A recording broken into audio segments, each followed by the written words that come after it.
The Modi government's last full budget before the general elections is going to be presented in about 30 minutes from now. Good morning, I'm Barkha Dutt. You're with the Mojo Story, our special live coverage and analysis of the Union Budget 2023 begins now. And I'm sure all of you are eagerly waiting to see what the big ticket announcements are from Finance Minister Nirmala Sitharaman, who, by the way, is presenting her fifth budget today since 2019. Now, remember, the government is going to have to walk a tightrope between fiscal prudence on the one hand, amidst projections of a global slowdown, and on the other hand, it will seek to boost public sentiment, especially with one eye on the next general election. The budget comes against the backdrop of the IMF saying that India will be the fastest growing economy in the world, ahead distinctly of China. The economic survey that was released yesterday has also argued that, in fact, the economy has placed the COVID pandemic firmly behind it. The jury, of course, is out on whether things are as sunny and rosy as the economic survey forecasts, but that is something we'll get into as we analyze the budget when it's presented by Finance Minister Sitharaman in about 30 minutes from now at 11 a.m. sharp. You'll be able to watch it live on this special broadcast. Let's start taking a look at what's happening at Parliament. Ms. Sitharaman, as I said, will be presenting her fifth budget since 2019. Before her speech actually begin, you're watching the newest images. There's Ms. Sitharaman, her budget matched maybe accidentally to the color of her sari. The budget has gone paperless now for a while, and that blazing red seems to be perfectly coordinated with the color of the FM sari today. These are the latest images. Ms. Sitharaman and her team, quite interesting to see the only woman there in an all-male team presenting her fifth budget since 2019. She's, of course, met with President Murmu. Whatever happens next, just pause to appreciate the moment of two women framing, in a sense, what's going to happen in about half an hour from now. The President, Draupadi Murmu, and Nirmala Sitharaman there. So really, the country this morning in the hands of two prominent women, the President and the Finance Minister, and that is their entire team. The President, of course, being briefed before the presentation formally of the Union budget. Now, the Prime Minister has set the tone by speaking to the media just a day on the eve, as it were, of the Union budget. And the Prime Minister said that this is a budget, given the IMF projections, that the world will be watching with great interest. आज के वैश्विक परिस्थिति में भारत के budget के तरफ न सिर्फ भारत का लेकिन पूरे विश्व का ध्यान है। डावाडोल विश्व की आर्थिक परिस्थिति में भारत का बजट भारत के सामान्य मानवी की आशा आकांक्षाओं को तो पूरा करने का प्रयास करेगा ही, लेकिन विश्व जो आशा की किरण देख रहा है उसे वो और अधिक प्रकाशमान नजर आए। मुझे पूरा भरोसा है निर्मला जी इन अपेक्षाओं को पूर्ण करने के लिए भरपूर प्रयास करेंगी।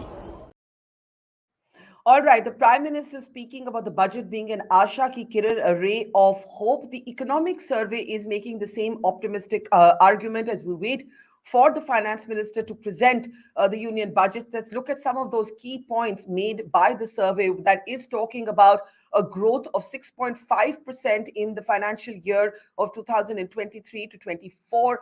Editorials in major newspapers this morning, of course, are arguing that perhaps the survey is a trifle over-optimistic. But the fact is that the IMF and the Economic Survey on the same page when they're talking about India being, in a sense, almost not an oasis quite, but a space where high growth is taking place. In the past year, of course, 7% was the growth. Now, now the survey is forecasting it to be 6.5% in 23-24. The survey arguing that India will continue to be the fastest growing economy in the world. That is something, of course, that the IMF projection also spoke about, even as it spoke about a global slump, which the IMF says will pick up slightly thereafter. In fact, the economic survey argues that the inflation rates are not too high to deter private consumption. This remains a big question for all managers of economy. How does a government boost or stimulate the economy? It has to spend, but it also has to hope that there will be private spending, because if the government spends too much, then its fiscal deficit, of course, rises. And how Ms. Sitharaman balances those numbers today will be very, very important. You're continuing to see some key highlights from the economic survey that argued that the worst of the pandemic is behind us. Some experts have actually questioned whether, in fact, a lot of this recovery has been due to recovery in the agriculture sector, and that unemployment outside of agriculture sectors continues to be a major source of concern. But the survey argues that global trade will go from 3.5% to 1% in 2023. And of course, the point I was just making, that the capital expenditure by the government was a major source or a major push to the economy. Now, how long can the government continue to be the main spender? That's a key point. And we'll find out how Ms.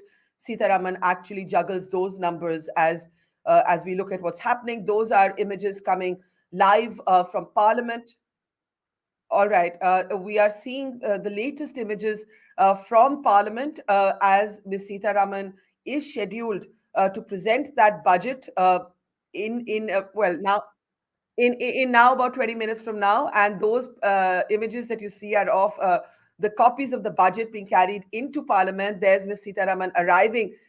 She's not carrying a printout. She's going to be reading from her iPad, and those are the images that you are seeing from Doordarshan this morning. Those are sacks, literally, or sackloads of printed budget copies. This is a highly classified document, of course, till it's actually placed in the public domain. Ms. Sitharaman there, all smiles for the media. Now, one of the things that is going to be looked on with great deal of interest is will there be a change in income tax rates or the income tax slabs? There was no change last year, disappointing at least the salaried middle class enormously.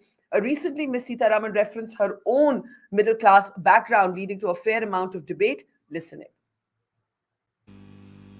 मैं भी middle class की हूं, इसीलिए थोड़ा liberty लेकर के बोलना चाहते हूं। लिबर्टी जरूर लेना आवश्यक है। मिडिल क्लास का प्रेशर्स को मैं समझ पा रही हूं। आई identify my self with middle class, so I know. But एक विषय में सरकार के अब तक के काम के ऊपर भी आपके सामने रखना चाहती हूं। कोई नया टैक्स मिडिल क्लास के ऊपर नहीं है अब तक। आप शुरुआत में बोले 4 बजट, अभी 5वीं बजट। मैं हाथ जोड़कर बहुत विनम्रता से पूछ रही हूं, क्या नया कुछ टैक्स मिडिल क्लास के ऊपर डाला है क्या? प्लीज मुझे बोलिए। So Ms. Sitharaman there saying that there's been no new tax, no extra tax levied on the middle class, while not giving away whether there will be any relief in the tax slabs or the tax structure. Meanwhile, let's take a look at the goods and services tax collection. In fact, it has been the second highest ever for the month of January, and that is, of course, a major source of revenue for the government. There you can see the GST collection those are the numbers of the GST collection on your screen, and that, as I said, is something that is again crossing a threshold there. The second highest ever GST collections in the month of January. Now, there will be much debate as we get the details of the budget as to whether, in a sense, the economy has really addressed the knocks that the pandemic delivered to it.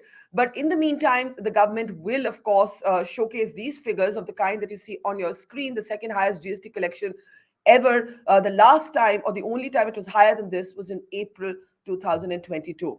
Let's listen in to the economic survey and its key highlights as they argued that we are now firmly in a post-pandemic phase of the Indian economy. This decade. In order to look ahead to the future, we always have to first look back at the rearview mirror. Let's rewind the tape a little bit. What happened in the first decade of the millennium was a lot of optimism about BRICS economies. By 2002, balance sheets were lean and mean. Companies were willing to borrow, invest, banks were willing to lend. So leverage ratio in the corporate sector and in the overall non-financial private sector rose very sharply in the first decade, and it got to the point where the credit to GDP ratio in actual terms was much higher than the trend in the first decade of the millennium. That is what you see. The middle hump is basically actual credit GDP ratio was well above trend, and it persisted for a long time. And because it was quite well above trend and also lasted longer, naturally it led to a period of excess borrowing and excess lending. And the second decade was a payback time. So India went through a classic financial cycle, credit boom and credit bust. And this is not something new for the world. Every time you go through a financial boom and bust, it does leave its impact on economic growth. And that is what happened to us, especially in the second half of last decade. Okay, that was, of course, a highlight from the economic survey. Now, one of the other big economic stories that has been grabbing the headline is the clash between the Adani Empire and the Hindenburg Institute. We have seen a lot of high voltage debate around this issue in the recent days. And the economic team of the government was asked a specific question on how it saw the allegations of fraud and falsification that the Hindenburg Institute leveled against billionaire Gautam Adani. The Adani Empire has, of course, rubbished these as an attack on India. Listen in. Second thing, how do you look at Adani, crisis that is happening? You talked about everything. That's also happening now. Maybe the document was prepared much before it started. Let's stick to the economic survey today. Sir, economic survey में सारी बात हो रहा है, ILFS हो रहा है, कैसे नहीं होगा? That's what I'm asking. You can respond to it, sir.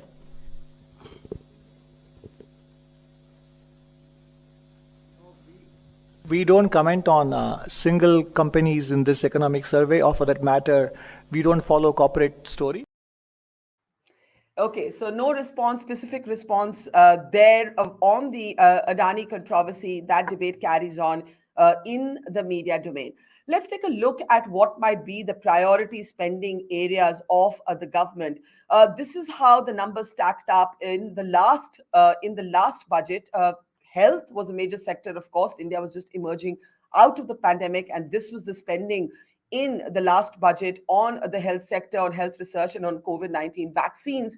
Now, one has to see, is this still going to be a priority area, or will this, in fact, take a backseat as the economic survey describes India's essential resilience as having emerged from the pandemic? We can also take a look at how the allocations have stocked up in other areas. The defense spending, the allocations for the defense ministry were among the highest in the last union budget. And let's take a look at how it actually breaks down in this particular budget. And, a lot of people expected health to get the highest amount of money in the last budget, but that did not happen. And I imagine that this time, given that elections are just 1 year away, the rural economy, farmers, and welfare schemes will be the major focus of Ms. Sitharaman.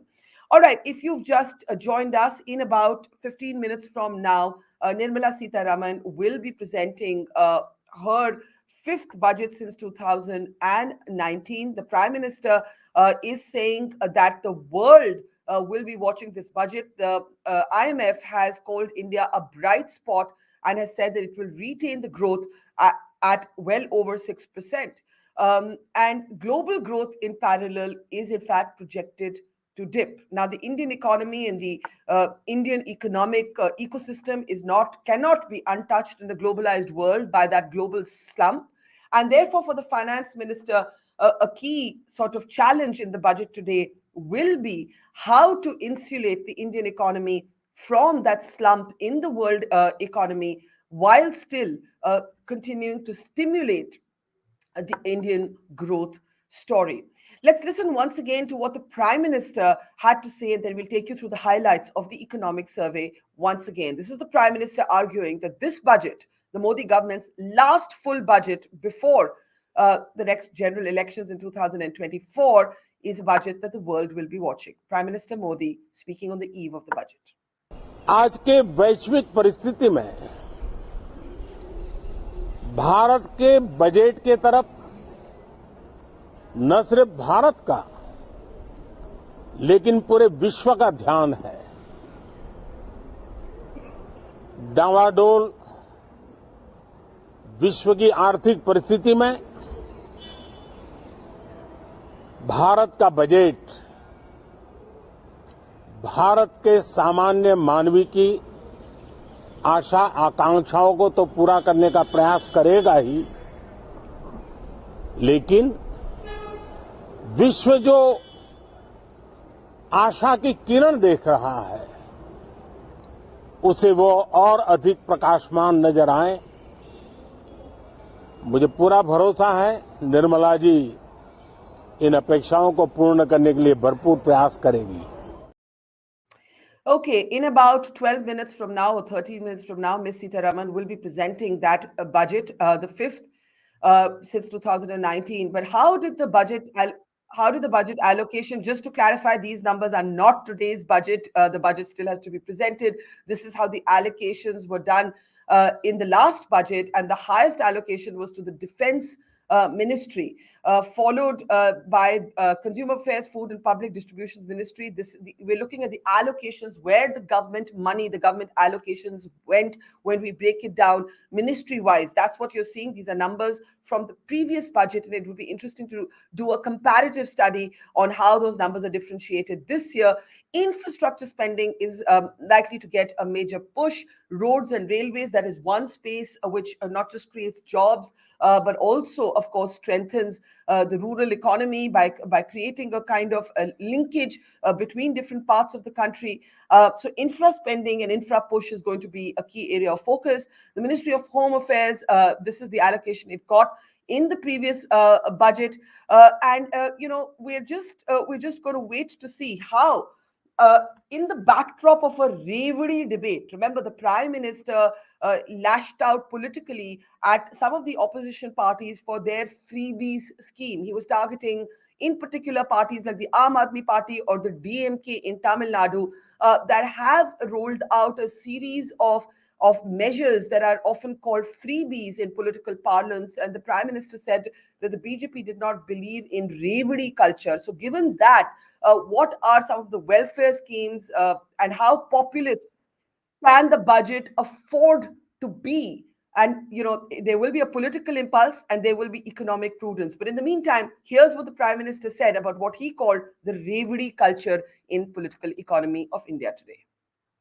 आजकल हमारे देश में मुफ्त की रेवड़ी बांटकर vote बटोरने का कल्चर लाने की भरसक कोशिश हो रही है।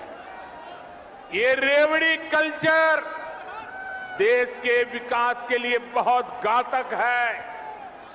इस रेवड़ी कल्चर से देश के लोगों को और खास करके मेरे युवाओं को बहुत सावधान रहने की जरूरत है। रेवड़ी कल्चर वाले कभी आपके लिए नए एक्सप्रेसवे नहीं बनाएंगे, नए एयरपोर्ट या डिफेंस कॉरिडोर नहीं बनवाएंगे। रेवड़ी कल्चर वालों को लगता है कि जनता जनार्दन को मुफ्त की रेवड़ी बांटकर उन्हें खरीद लेंगे। हमें मिलकर उनकी सोच को हराना है। So the Prime Minister, in a political rally, talking about how the BJP didn't believe in this culture of freebies, but at the same time, one of the reasons for the BJP's success, of course, is its welfare schemes, its focus on microeconomics. Those images that you see on your screen are of the Finance Minister arriving with that budget locked into her iPad, which has a red leaf matched, perhaps coincidentally, to the color of her sari. They're posing smilingly for pictures. Ms. Sitharaman referenced herself recently as being from the middle class, and being from the middle class, and therefore a lot of focus today on what the budget might have in store for the middle class. There's the traditional halwa.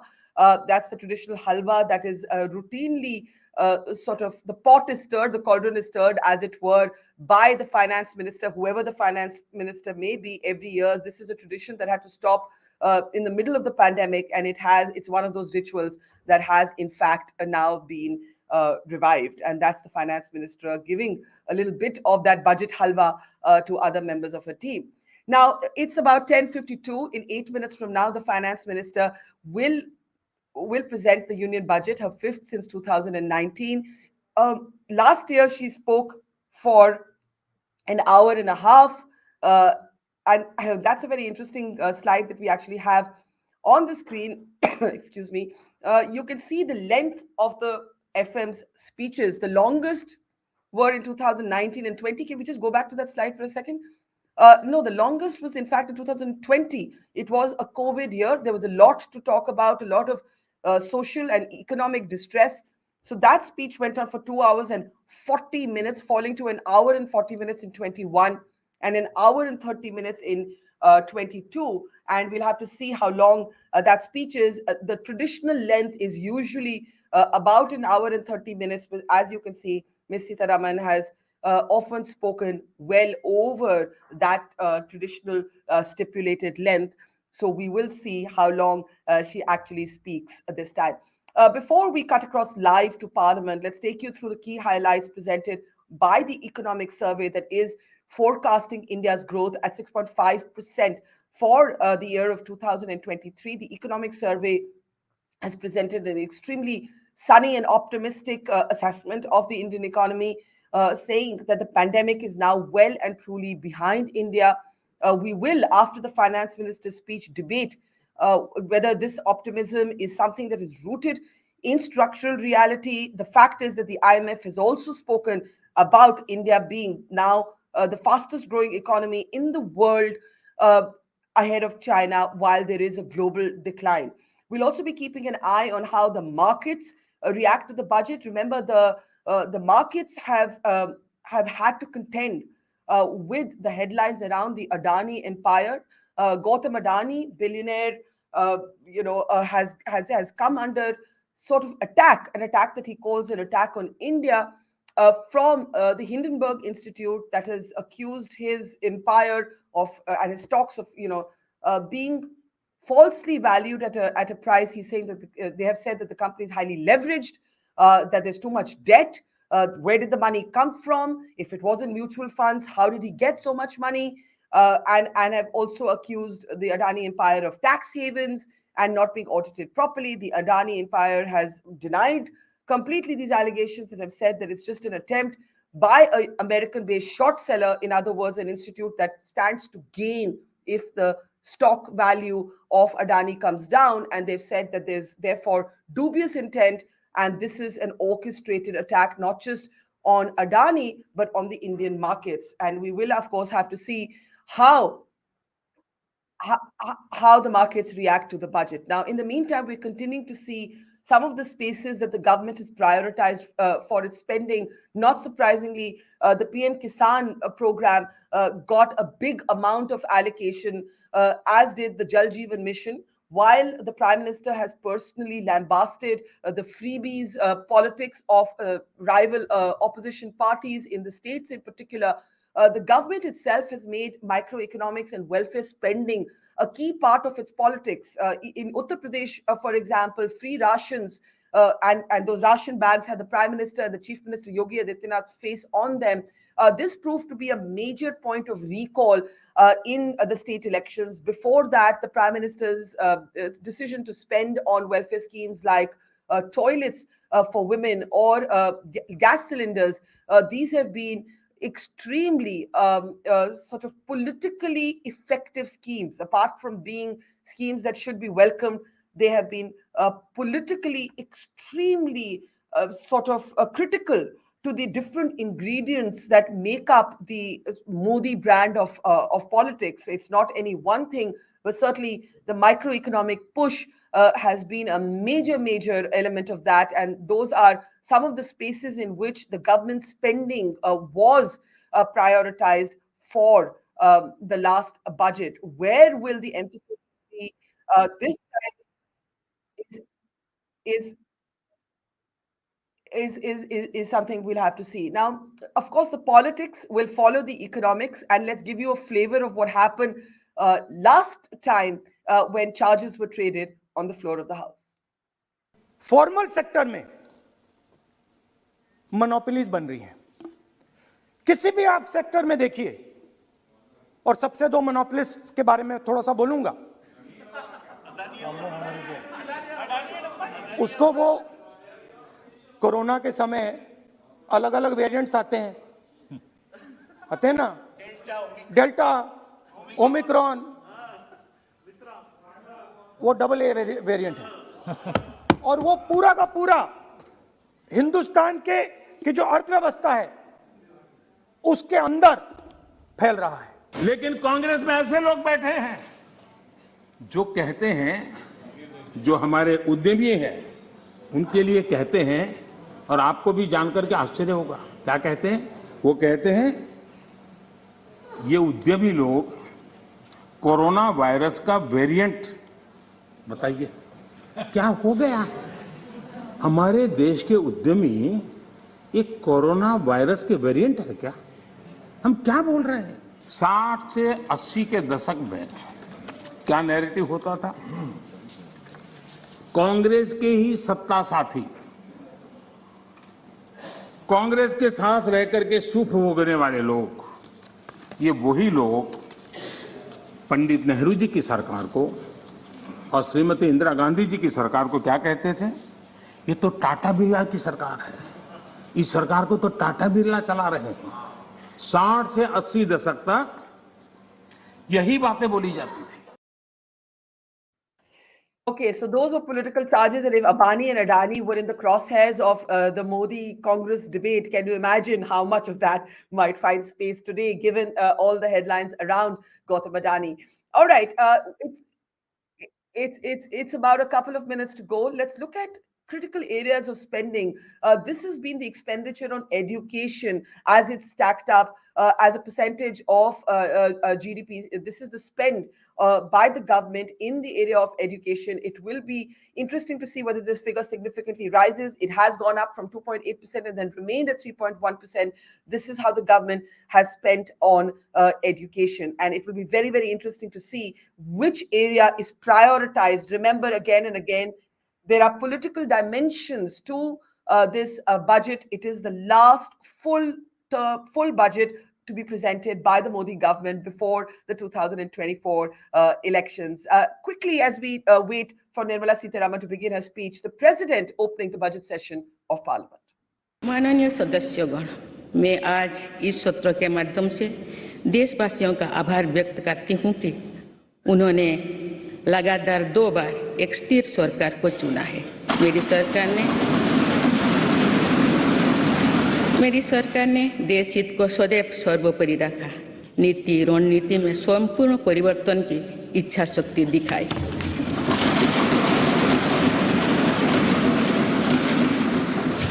Surgical strike से लेकर आतंकवाद पर कठोर प्रहार तक, LOC से लेकर LAC तक, हर दुस्साहस के कड़े जवाब तक article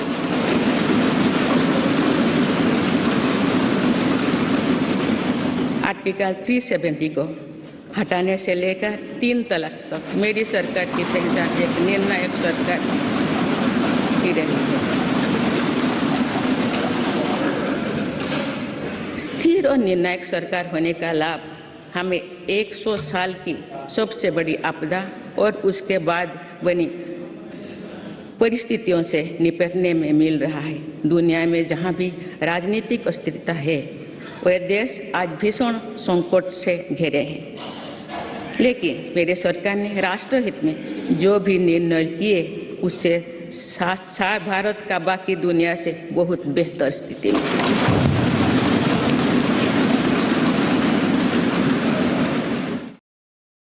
The president there saying the president there talking about the achievements of the government opening the budget session. Let's go live now to Parliament, where any moment now the finance minister will be presenting the budget. Even for people who don't really understand economics, there are certain rituals of parliamentary tradition that are, in a sense, moments for a proud and a proud democracy to actually take note of. There's Ms. Sitharaman standing up to present the budget. There's the Prime Minister there. The Speaker all smiles. Let's cut across live to Nirmala Sitharaman's 5th budget and the Modi government's last before the next general elections. Honorable Speaker, I present the budget for 2023-2024. This is the first budget in Amrit Kal. This budget hopes to build on the foundation laid in the previous budget and the blueprint drawn for India at 100. We envision a prosperous and inclusive India in which the fruits of development will reach all sections and citizens, especially our youth, women, farmers, OBCs, scheduled castes, and scheduled tribes. In the 75th year of our independence, the world has recognized the Indian economy as a bright star. Our current year's economic growth is estimated to be at 7%. It is notable that this is the highest among all the major economies.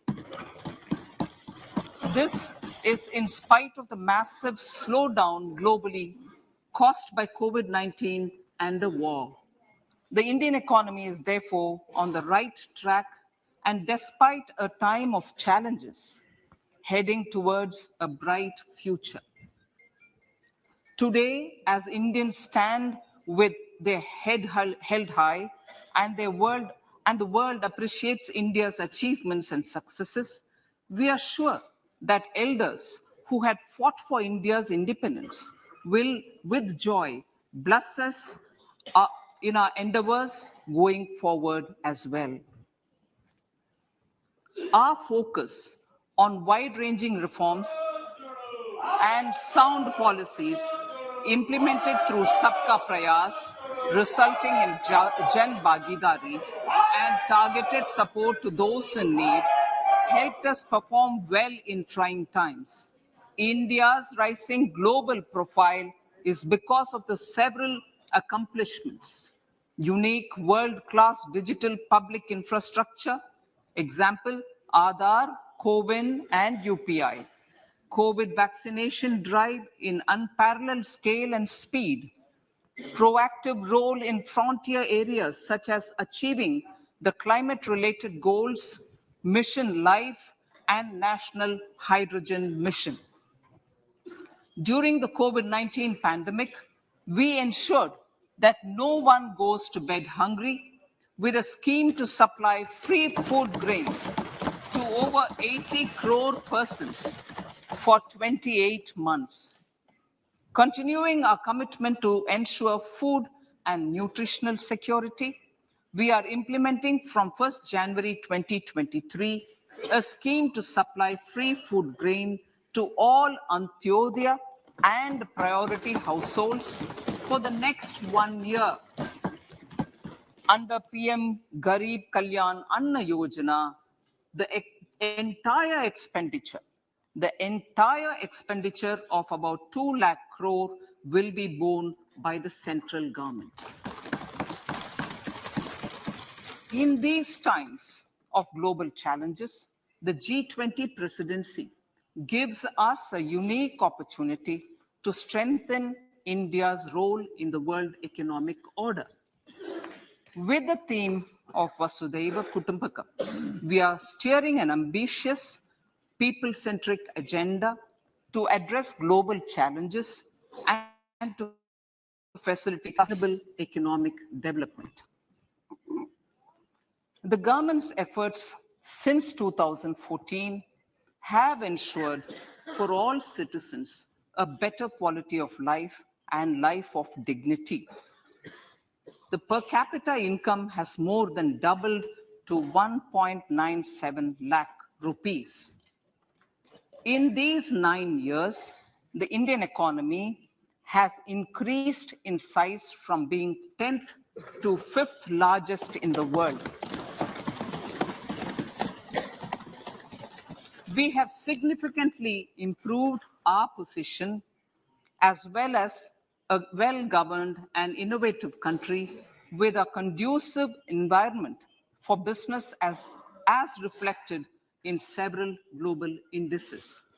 We have made a significant progress in many sustainable development goals.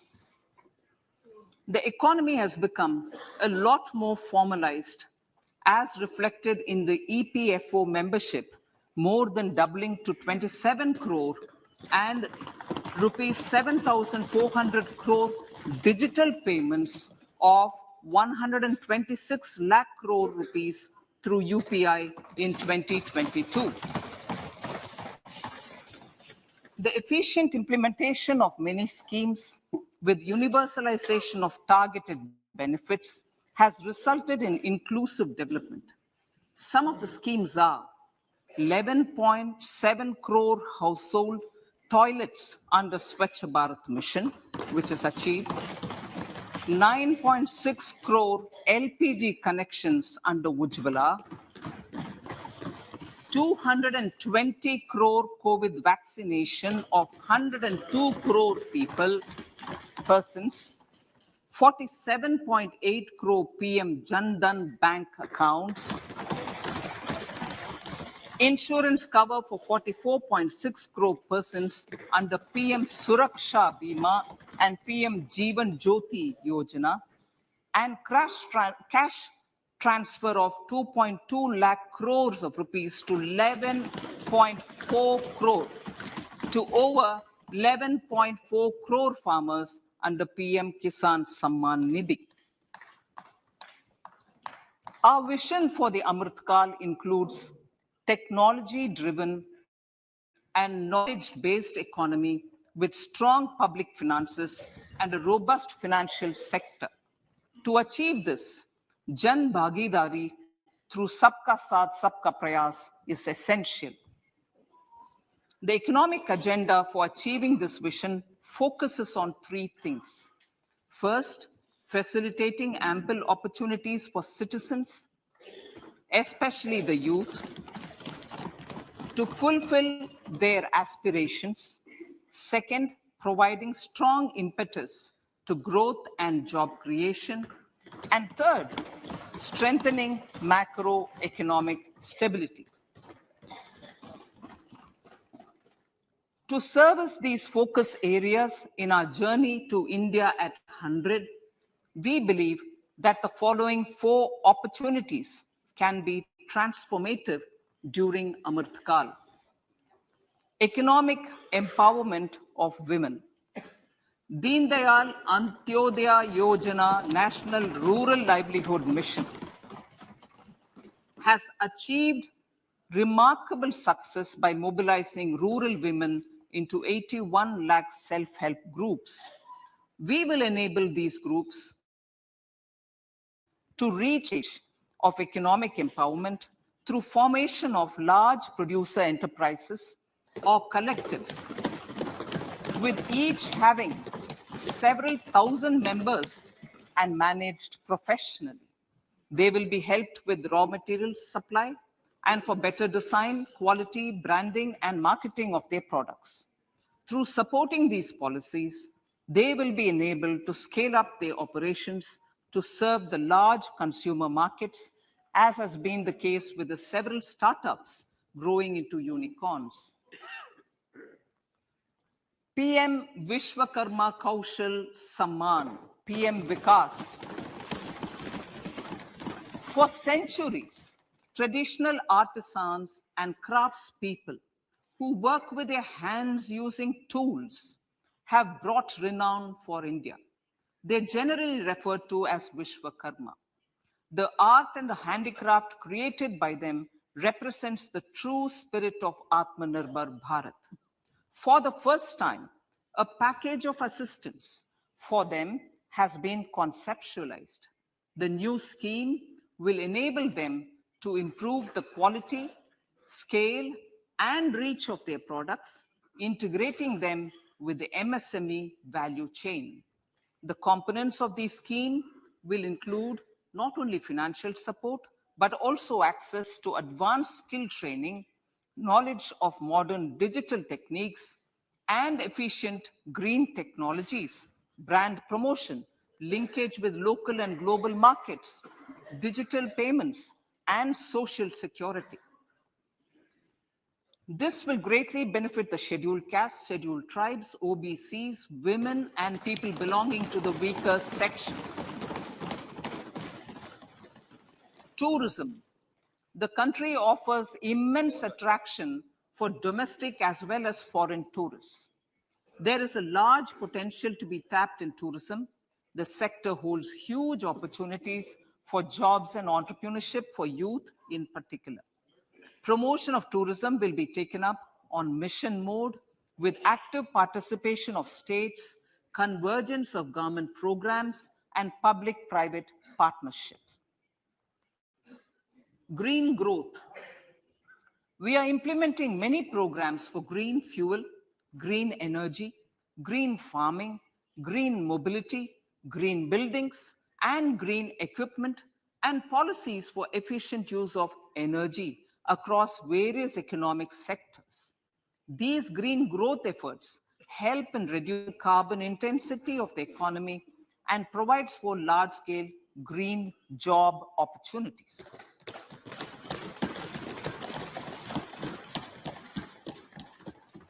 Priorities of this budget. The budget adopts the following 7 priorities.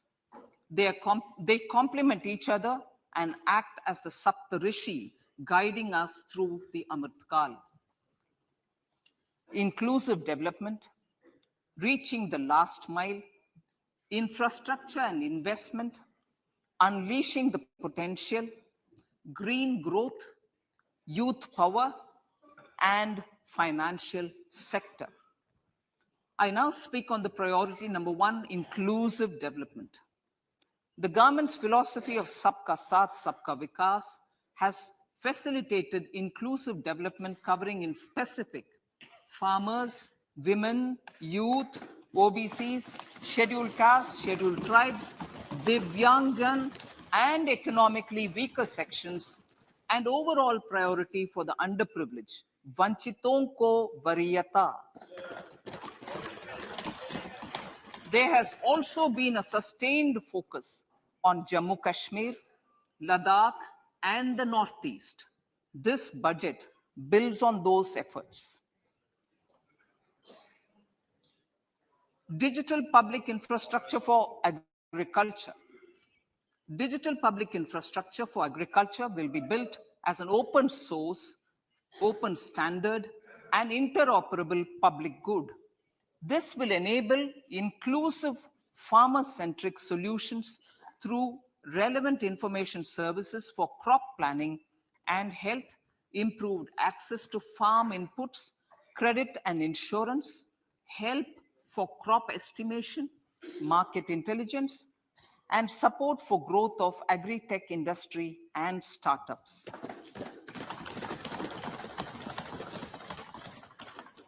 An agriculture accelerator fund. An agriculture accelerator fund will be set up to encourage agri-startups by young entrepreneurs in rural areas. The fund will aim at bringing innovative and affordable solutions for challenges faced by farmers. It will also bring in modern technologies to transform agricultural practices, increase productivity and profitability. To enhance the productivity of extra long staple cotton, we will adopt a cluster-based and value chain approach through public-private partnerships.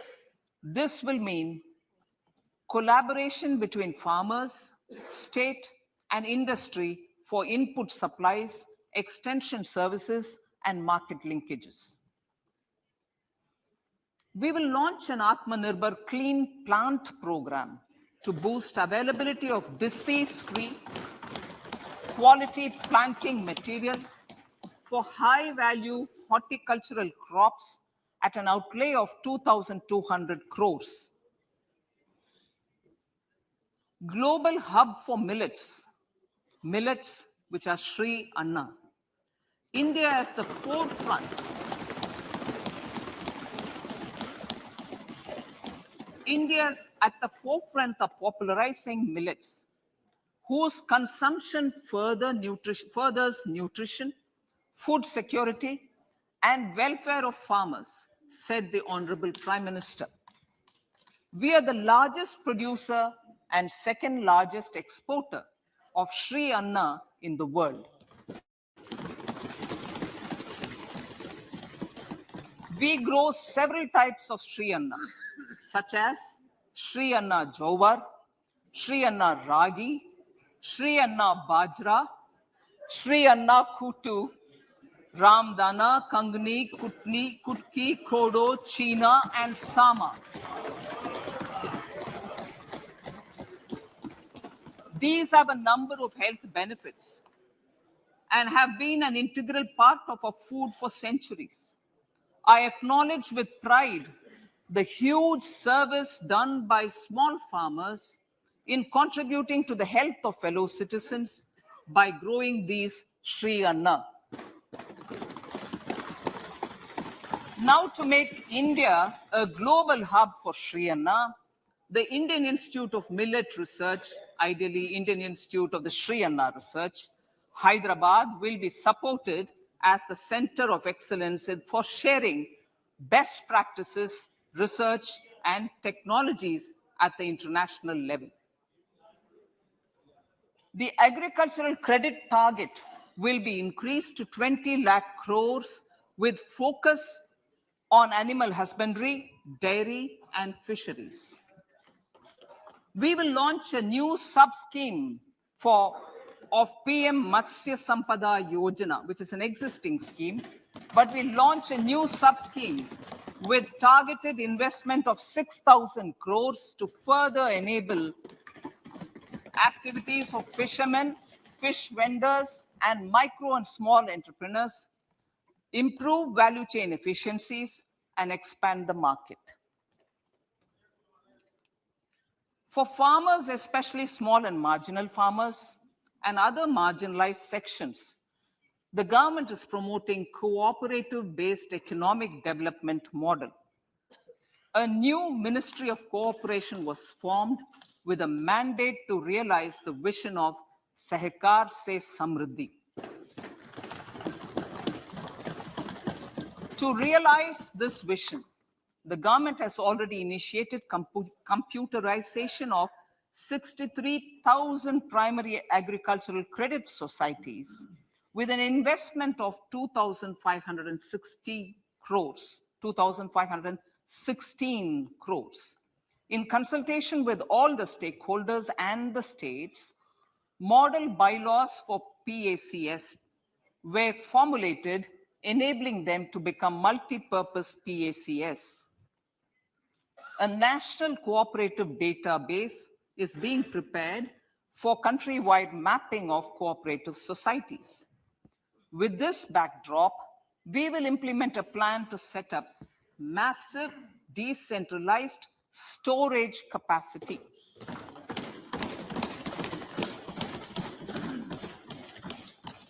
This will help farmers store their produce and realize remunerative prices through sale at appropriate times.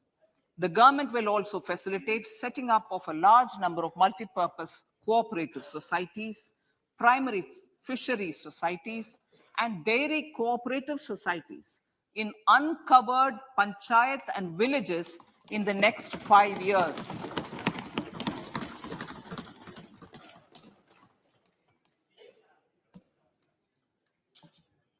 Health, education, and skilling. 157 new nursing colleges will be established in co-location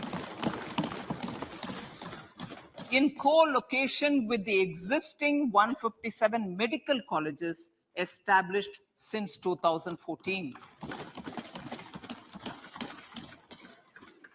A mission to eliminate sickle cell anemia by 2047 will be launched. It will entail awareness creation, universal screening of 7 crore people in the age group of 0 to 40 years in affected tribal areas, and counseling through collaborative efforts of central ministries and state governments. Facilities in select ICMR labs, Indian Council for Medical Research Labs, will be made available for research by public and private medical college faculty and private sector R&D teams for encouraging collaborative research and innovation. A new program to promote research and innovation in pharmaceuticals will be taken up through centers of excellence. We shall also encourage industry to invest in research and development in specific priority areas. Dedicated multidisciplinary courses for medical devices will be supported in existing institutions to ensure availability of skilled manpower for futuristic medical technologies, high-end manufacturing, and research. Teachers' training. Teachers' training will be re-envisioned through innovative pedagogy, curriculum transaction, continuous professional development, dipstick surveys, and ICT implementation. The District Institute of Education and Training will be developed as vibrant institutes of excellence for this purpose.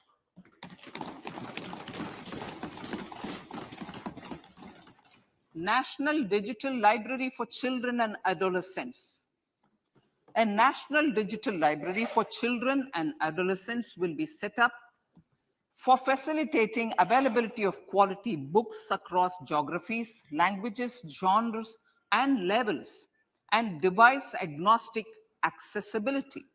States will be encouraged to set up physical libraries for them at panchayat and ward levels and provide infrastructure for accessing the National Digital Library resources. Additionally, to build a culture of reading and to make up for pandemic time learning loss, the National Book Trust, the Children's Book Trust, and other sources will be encouraged to provide and replenish non-curricular titles in regional languages and in English to these physical libraries. Collaboration with NGOs that work in literacy will also be a part of this initiative to inculcate financial literacy. Financial sector regulators and organizations will be encouraged to provide age-appropriate reading material to these libraries. I move to priority 2, reaching the last mile. Prime Minister Vajpayee's government had formed the Ministry of Tribal Affairs and the Department of Development of Northeast Region to provide a sharper focus to the objective of reaching the last mile. Our government has formed the ministries of Ayush, Fisheries, Animal Husbandry and Dairying, Skill Development, Jal Shakti, and cooperation.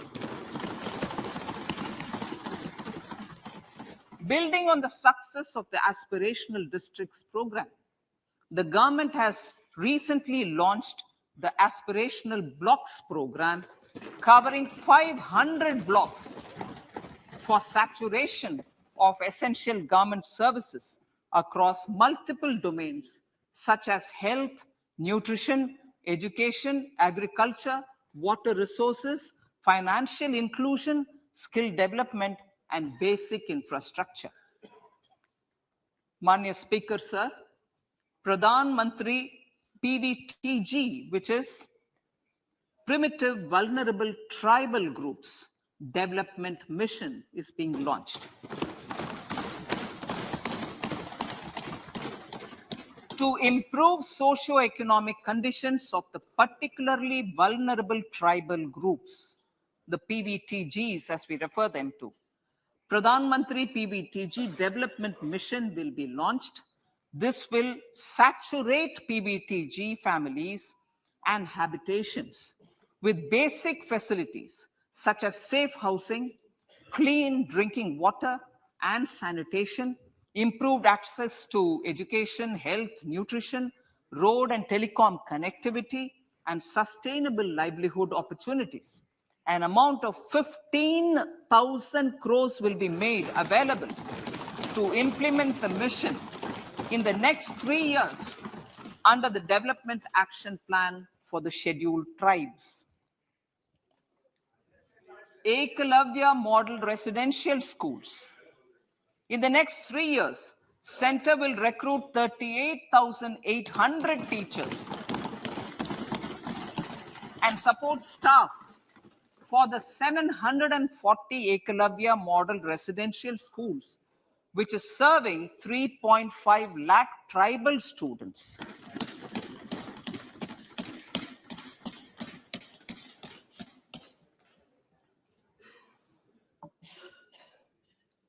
In the drought-prone central regions of Karnataka, central assistance of 5,300 crore will be given to Upper Bhadra project to provide sustainable micro irrigation and filling up of surface tanks for drinking water. PM Awas Yojana. The outlay for PM Awas Yojana is being enhanced by 66% to over 79,000 crores. Bharat Shared Repository of Inscriptions will be set up in a digital epigraphy museum with digitization of 1 lakh ancient inscriptions in the first stage. Support for poor prisoners. For poor persons who are in prisons and unable to afford the penalty or the bail amount, required financial support will be provided.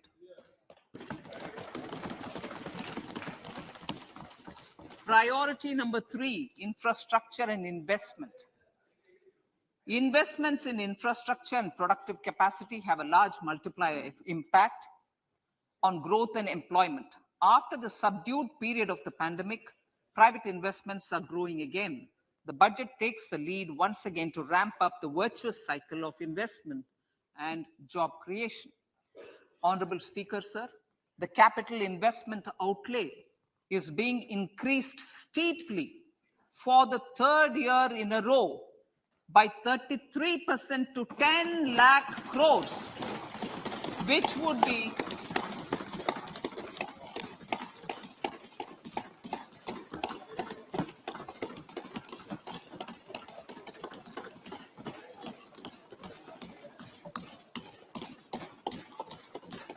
which would be 3.3% of GDP. This will almost be 3 times the outlay made in 2019-20.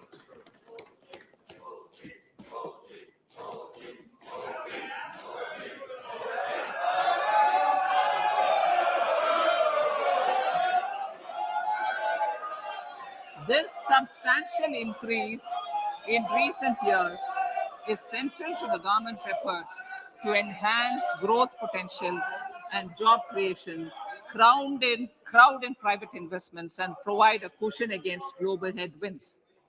The direct capital investment by the center is complemented by the provision made for creation of capital assets through grants and aids to state.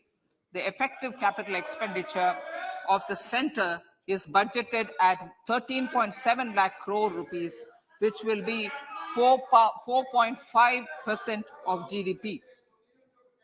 Support to state governments for capital investment. I have decided to continue the 50-year interest-free loan to state governments for one more year to spur investment in infrastructure and to incentivize them for complementary policy actions with a significantly enhanced outlay of 1.3 lakh crores. The newly established Infrastructure Finance Secretariat will assist all stakeholders for more private investment in infrastructure, including railways, roads, urban infrastructure, and power, which are predominantly depend on public resources. The harmonized master list of infrastructure will be reviewed by an expert committee for recommending the classification and financing framework suitable for Amartkal. A capital outlay, I'm talking about railways now, sir, Honorable Speaker, railways. A capital outlay of 2.40 lakh crores has been provided for the railways. This is the highest ever outlay this highest ever outlay is about 9 times the outlay made in 2013-14. 100 critical transport infrastructure projects for last and first mile connectivity for ports, coal, steel, fertilizer, and food grain sectors have been identified. They will be taken up on priority with investment of 75,000 crores, including 15,000 crore from private sources. 50 additional airports, heliports, water aerodromes, and advanced landing grounds will be revived for improving regional air connectivity.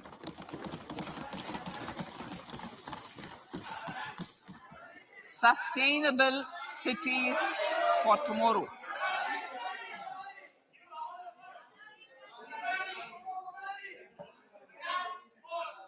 States and cities will be encouraged to undertake urban planning reforms and actions to transform our cities into sustainable cities of tomorrow.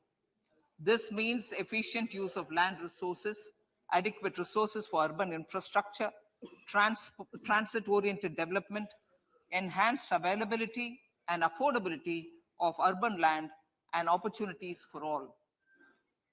Through property tax governance reforms and ring-fencing user charges on urban infrastructure, cities will be incentivized to improve their creditworthiness for municipal bonds. Like the RIDF, an Urban Infrastructure Development Fund will be established through use of priority sector lending shortfall. This will be managed by the National Housing Bank and will be used by public agencies to create urban infrastructure in Tier 2 and Tier 3 cities. States will be encouraged to leverage resources from the grants of the 15th Finance Commission, as well as existing schemes, to adopt appropriate user charges while accessing the UIDF. We expect to make available 10,000 crore rupees per annum for this purpose. All cities and towns will be enabled for 100% mechanical desludging of septic tanks and sewers to transition from manhole to machine hole mode.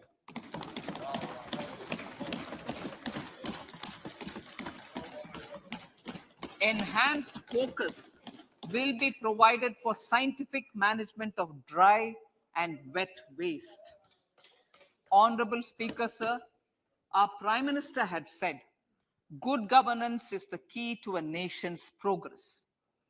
Our government is committed to providing a transparent and accountable administration which works for the betterment and welfare of common citizens. Mission Karma Yogi. Under Mission Karma Yogi, center, states, and the union territories are making and implementing capacity building plans for civil servants. The government has also launched an integrated online training platform, I Got Karma Yogi, to provide continuous learning opportunities for lakhs of government employees to upgrade their skills and facilitate people-centric approach. Sir, for enhancing ease of doing business, more than 39,000 compliances have been reduced, and more than 3,400 legal provisions have been decriminalized. For furthering the trust-based governance, we have introduced the Jan Vishwas Bill to amend 42 central acts. This budget proposes a series of measures to unleash the potential of our economy. Centers of Excellence for Artificial Intelligence. For realizing the vision of Make AI in India and Make AI Work for India, 3 centers of excellence for artificial intelligence will be set up in top educational institutions.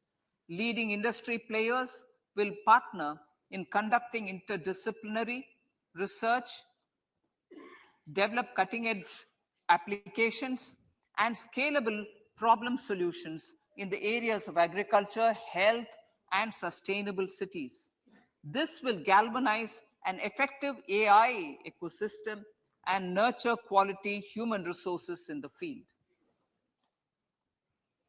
National Data Governance Policy to unleash innovation and research by startups and academia. A national data governance policy will be brought out. This will enable access to anonymized data. The KYC process will be simplified, adopting a risk-based instead of one-size-fits-all approach. The financial sector regulators will also be encouraged to have a KYC system fully amenable to meet the needs of digital India. One-stop solution for identity and address updating. A one-stop solution for reconciliation and updating of identity and address of individuals maintained by various government agencies, regulators, and regulated entities will be established using DigiLocker service and Aadhaar as foundational identity. Speaker, sir, common business identifier. For the business establishments required to have a permanent account number, the PAN will be used as the common identifier for all digital systems of specified government agencies. This will bring ease of doing business, and it will be facilitated through a legal mandate. For obviating the need for separate submission of same information to different government agencies, a system of unified filing process will be set up.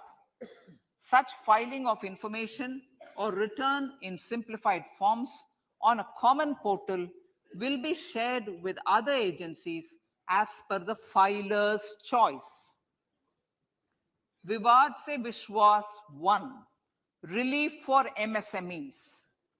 In cases of failure by MSMEs to execute contracts, During the COVID period, 95% of the forfeited amount relating to the bid or performance security will be returned to them by government and government undertakings. This will provide relief to the MSMEs. Vivad se Vishwas 2, settling contractual disputes. To settle contractual disputes of government and government undertakings, wherein arbitral award is under challenge in a court, a voluntary settlement scheme with standardized terms will be introduced. This will be done by offering graded settlement terms depending on pendency level of the dispute. The state support mission of Niti Aayog will be continued for 3 years for our collective efforts towards national priorities. Result-based financing. To better allocate scarce resources for competing development needs, the financing of select schemes will be changed on a pilot basis from input-based to result-based. E-courts. For efficient administration of justice, Phase 3 of e-courts projects Phase 3 of the e-courts project will be launched with an outlay of 7,000 crores. Fintech services in India have been facilitated by our digital public infrastructure, including Aadhaar, PM Jan Dhan Yojana, Video, KYC, India Stack, and UPI. To enable more fintech innovative services, the scope of documents available in DigiLocker for individuals will be expanded. An entity DigiLocker will be set up for the use by MSMEs, large businesses, and also charitable trusts. This will be towards storing and sharing documents online securely whenever needed with various authorities, regulators, banks, and other business entities. 5G services. 100 labs for developing applications using 5G services will be set up in engineering institutions.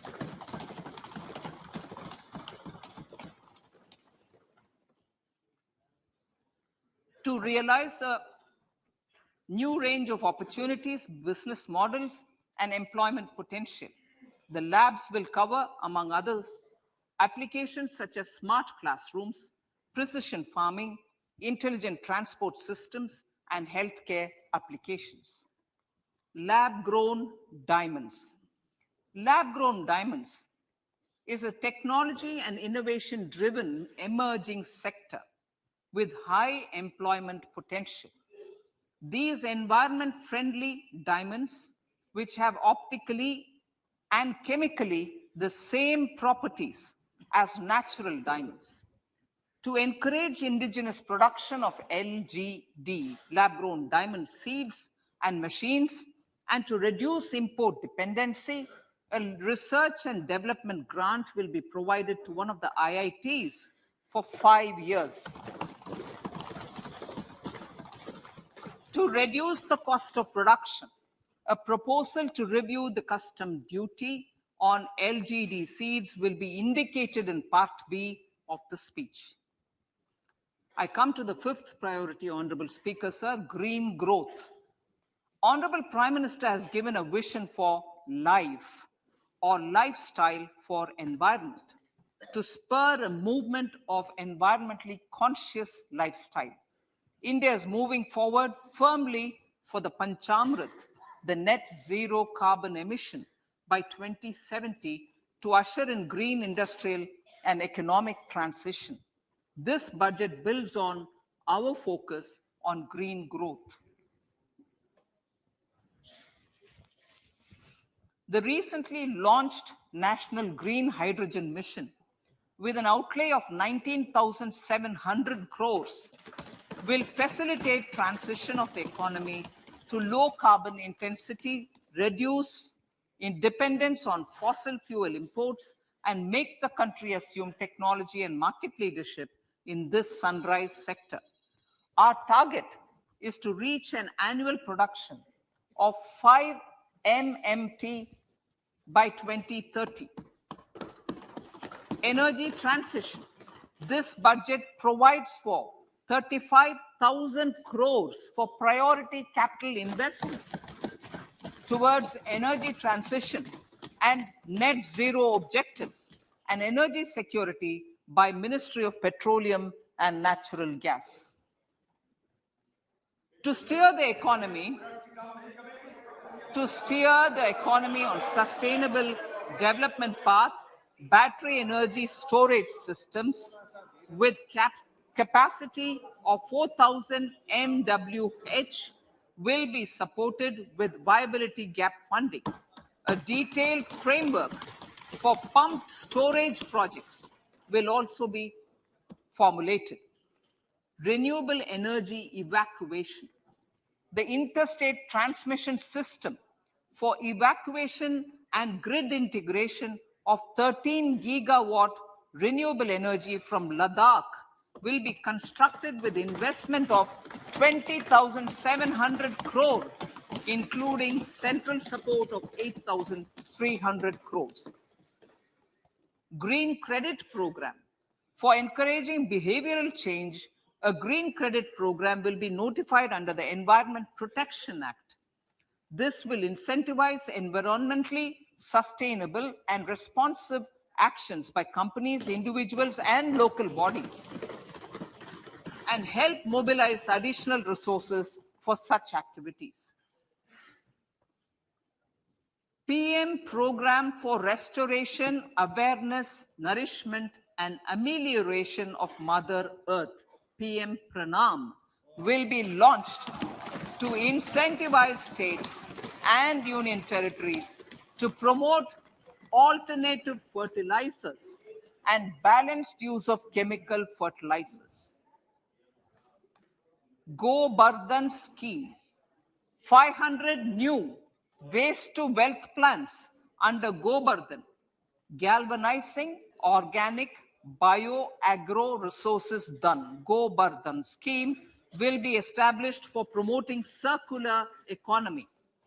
These will include 200 compressed biogas plants, including 75 plants in urban areas, and 300 community or cluster-based plants at a total investment of 10,000 crores. I will refer to this in Part B also. In due course, a 5% CBG mandate will be introduced for all organizations marketing natural and biogas. For collection of biomass and distribution of biomanure, appropriate fiscal support will also be provided. Bharatiya Prakritik Kheti Bio Input Resource Centers. Over the next 3 years, we will facilitate 1 crore farmers to adopt natural farming. For this, Honorable Speaker, 10,000 bio input resource centers will be set up, creating a national level distributed micro fertilizer and pesticide manufacturing network. Mishti.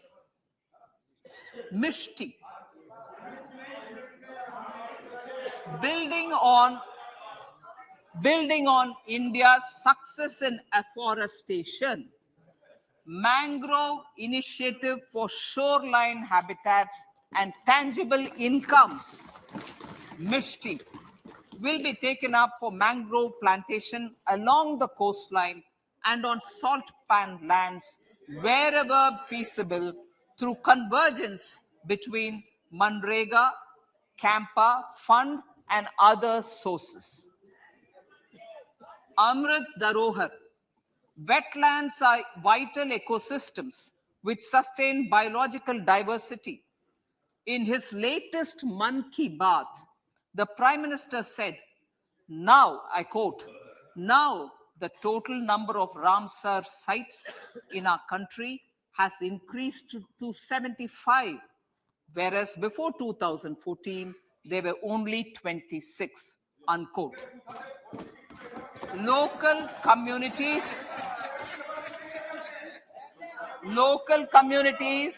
have always been at the forefront of conservation efforts.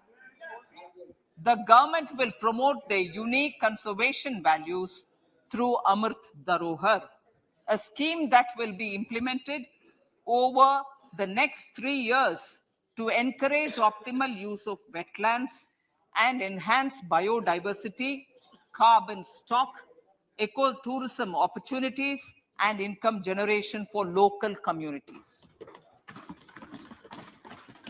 Coastal shipping. Coastal shipping will be promoted as the energy efficient and lower cost mode of transport, both for passengers and freight, through PPP mode with viability gap funding. Vehicle replacement.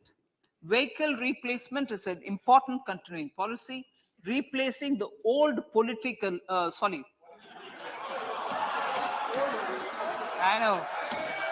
replacing,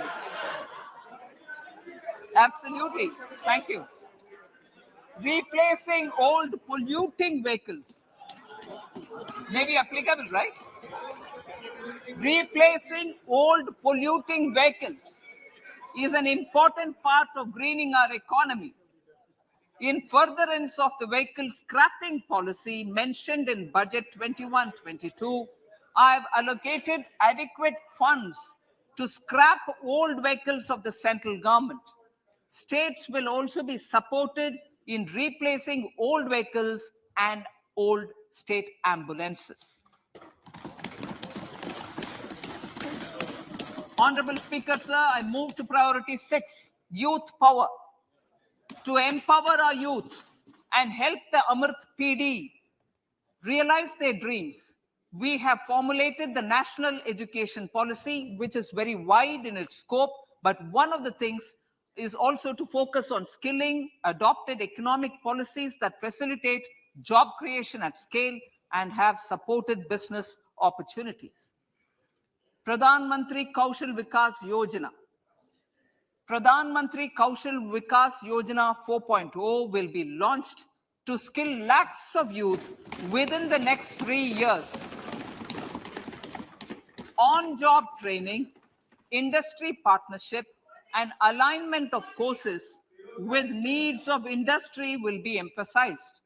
The scheme will also cover new age courses for Industry 4.0 like coding, AI, robotics, mechatronics, IoT, 3D printing, drones, and other soft skills.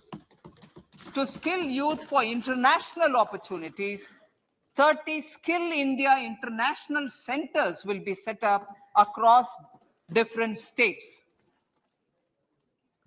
The digital ecosystem for skilling will be further expanded with the launch of a unified Skill India digital platform for enabling demand-based formal skilling, linking with employers, including MSMEs, and facilitating access to entrepreneurship schemes.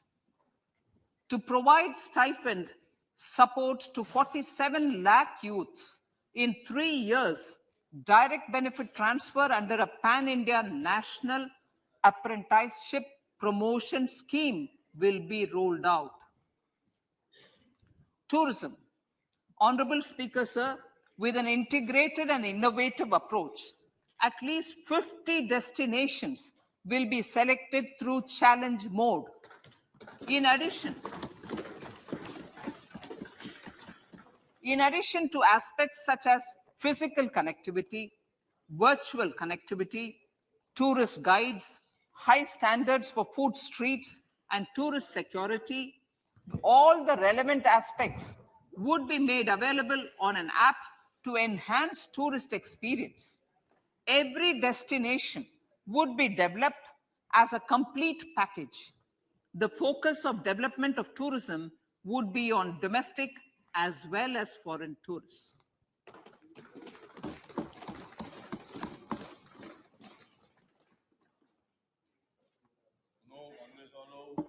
Sector-specific skilling and entrepreneurship development will be dovetailed to achieve the objectives of Dekho Apna Desh initiative. This was launched as an appeal by the Honorable Prime Minister to the middle class to prefer domestic tourism over international tourism. The integrated development of theme-based tourist circuits, the Swadesh Darshan scheme, was also launched. Under the Vibrant Villages program, tourism infrastructure and amenities will be facilitated in border villages. Unity Mall. States will be encouraged to set up a Unity Mall in their state capital or most prominent tourism center or the financial capital for promotion and sale of their one district, one product and GI products and other handicraft products, and for providing space for such products of all other states as well. Sir, priority number 7, financial sector. Our reforms in the financial sector and innovative use of technology have led to financial inclusion at scale, better and faster service delivery, ease of access to credit, and participation in financial markets. This budget proposes to further these measures. Credit guarantee for MSMEs. Last year, I proposed revamping of the credit guarantee scheme for the MSMEs. I am happy to announce that the revamped scheme will take effect from 1st April 2023 through infusion of 9,000 crores in the corpus. This will enable additional collateral-free guaranteed credit of 2 lakh crores of rupees. Further, the cost of credit will be reduced by about 1%. A national financial information registry will be set up to serve as a central repository of financial and ancillary information. This will facilitate efficient flow of credit, promote financial inclusion, and foster financial stability.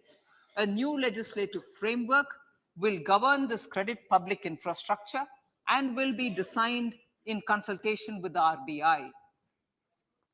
To meet the needs of Amrit Kal and to facilitate optimum regulation in the financial sector, public consultation, as necessary and feasible, will be brought to the process of regulation making and issuing subsidiary directions. To simplify, to ease, and to reduce cost of compliance, financial sector regulators will be requested to carry out a comprehensive review of existing regulations. For this, they will consider suggestions from public and regulated entities. Time limits to decide the application under various regulations will also be laid down. Honorable Speaker, sir, to enhance business activities in GIFT IFSC, the following measures will be taken. Delegating powers under the SEZ Act to the IFSCA to avoid dual regulation. Setting up a single window IT system for registration and approval of IFSCA, SEZ authorities, GSTN, RBI, SEBI, and IRDAI. Permitting acquisition financing by IFSC banking units of foreign banks. Establishing a subsidiary of Exim Bank for trade refinancing. Amending IFSCA Act for statutory provisions for arbitration, ancillary services, and avoiding dual regulation under the SEZ Act, and recognizing offshore derivative instruments as valid contracts. Honorable Speaker, sir, data embassy. For countries looking for digital continuity solutions, we will facilitate setting up of their data embassies in GIFT IFSC.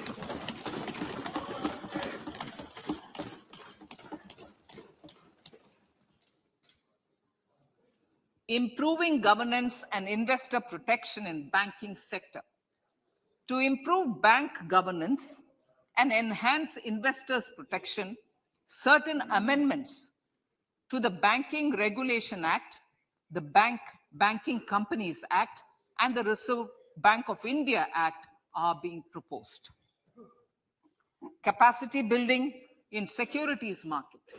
Honorable Speaker, sir, to build capacity of functionaries and professionals in the securities market, SEBI will be empowered to develop, regulate, maintain, and enforce norms and standards for education in the National Institute of Securities Markets and to recognize award of degrees, diplomas, and certificates.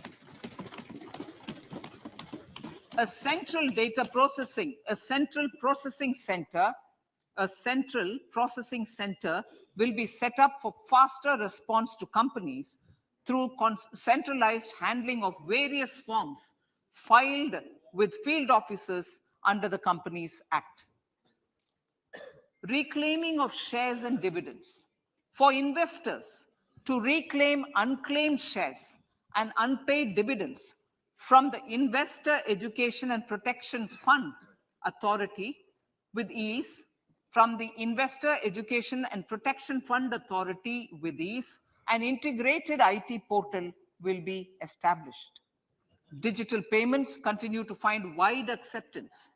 In 2022, they show an increase of 76% in transaction and 91% in value. Fiscal support for this digital public infrastructure will continue in 2023-2024. Azadi Ka Amrit Mahotsav, Mahila Samman Bachat Patra. For commemorating Azadi Ka Amrit Mahotsav, a one-time new small savings scheme, Mahila Samman Savings Patra or Savings Certificate, Mahila Samman Savings Certificate will be made available for a 2-year period up to March 2025. This will offer deposit facility up to 2 lakh in the name of a woman or girls for a tenor of 2 years at fixed interest rate of 7.5% with partial withdrawal option. Senior citizens. The maximum deposit limit for senior citizens savings scheme will be enhanced from 15 lakh to 30 lakhs of rupees. The maximum deposit limit for monthly income account scheme will be enhanced from 4.5 lakh to 9 lakh for single account and from 9 lakh to 15 lakh for joint account. Honorable Speaker, sir, fiscal management. 50 years interest-free loan to states. The entire 50-year loan to states has to be spent on capital expenditure within 2023-24. Most of this will be at the discretion of the states, but a part will be conditional on states increasing their actual capital expenditure. Parts of the outlay will also be linked to or allocated for the following purposes: scrapping old government vehicles, urban planning reforms and actions, financing reforms in urban local bodies to make them credit-worthy for municipal bonds, housing for police personnel above or as part of the police station, constructing unity malls, children and adolescent libraries and digital infrastructure, and state share of capital expenditure of central schemes. Honorable Speaker, sir, fiscal deficit of states. States will be allowed a fiscal deficit of 3.5% of GSDP, of which 0.5% will be tied to power sector reforms. Revised estimates 2022 to 2023. The revised estimate, Honorable Speaker, sir, of the total receipts other than borrowing is 24.3 lakh crores, of which the net tax receipts are 20.9 lakh crores. The revised estimate of the total expenditure is 41.9 lakh crores of rupees, of which the capital expenditure is about 7.3 lakh crores. The revised estimate of the fiscal deficit is 6.4% of GDP, adhering to the budget estimate. So budget estimates of 2023-24. Coming to 2023-24, the total receipts other than borrowings and the total expenditure are estimated at 27.2 lakh crores and 45 lakh crores respectively. The net tax receipts are estimated at 23.3 lakh crores. The fiscal deficit is estimated to be 5.9% of the GDP. In my budget speech for 21-22, I had announced that we plan to continue the path of fiscal consolidation, reaching a fiscal deficit of below 4.5% by 2025-26, with a fairly steady decline over the period.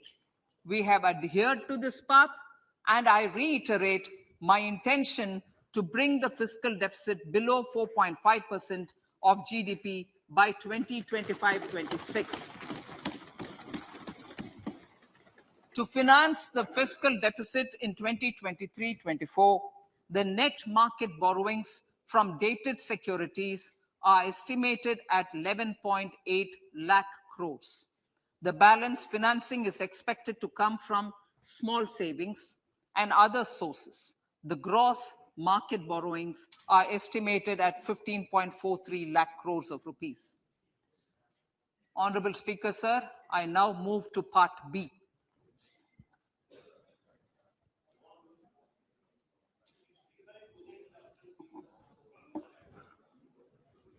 Indirect taxes. My indirect tax proposals will aim to promote exports, boost domestic manufacturing, enhance domestic value addition, encourage green energy and mobility. A simplified tax structure with fewer tax rates helps in reducing compliance burden and improving tax administration. I propose to reduce the number of basic customs duty rates on goods other than textiles and agriculture from 21 to 13. As a result, there are minor changes in the basic customs duties, cesses and surcharges on some items including toys, bicycle, automobiles and naphtha. Green mobility.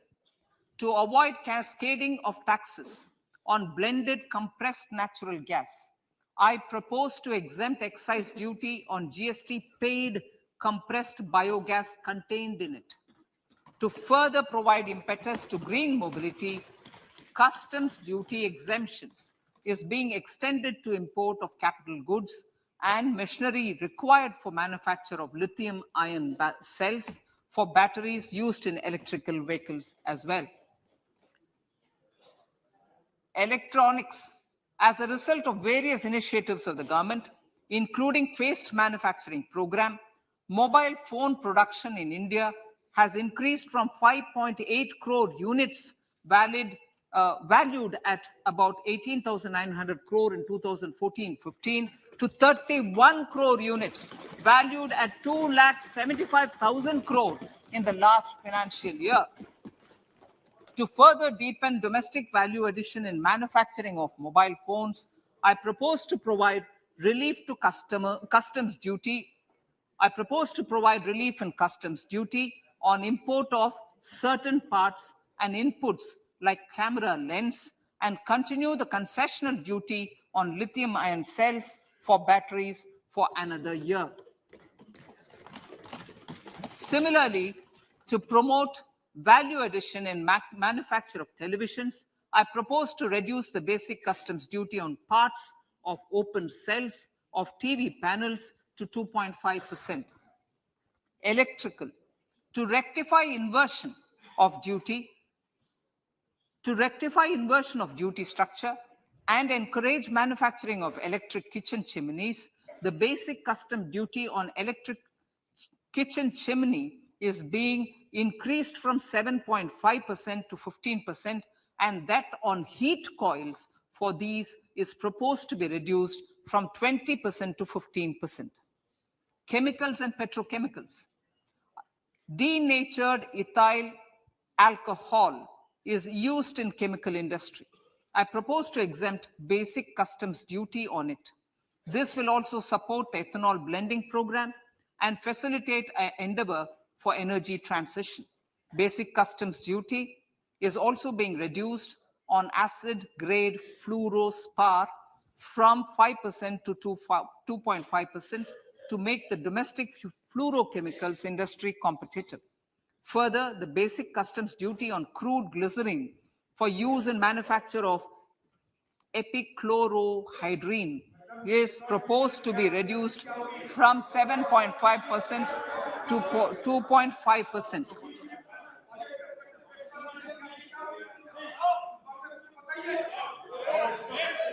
Marine products. In the last financial year, marine products recorded the highest export growth, benefiting farmers in the coastal states of the country. To further enhance the export competitiveness of marine products, particularly shrimps, duty is being reduced on key inputs for domestic manufacture of shrimp feed. India is a global leader, as I said in Part A, in cutting and polishing of natural diamonds, contributing about 3/4 of the global turnover by value. With the depletion of deposits of natural diamonds, the industry is moving towards lab-grown diamonds, and it holds huge promise. To seize this opportunity, I propose to reduce the basic customs duty on seeds used in their manufacture. Custom duties on door or dore and bars of gold and platinum were increased earlier this fiscal. I propose to increase the duties on articles made therefrom to enhance the duty differential. I also propose to increase the import duty on silver doors, bars, and articles to align them with that on gold and platinum. To facilitate availability of raw materials for the steel sector, exemptions from basic custom duty on raw materials for manufacture of CRGO steel, ferrous scrap, and nickel cathode is being continued. Similarly, the concessional BCD of 2.5% on copper scrap is also being continued to ensure the availability of raw materials for secondary copper producers who are mainly in the MSME sectors. Compounded rubber. The basic custom duty rate on compounded rubber is being increased from 10% to 25% or 30 kg, whichever is lower, at par with that of natural rubber other than latex, to curb circumvention of duty. Cigarettes.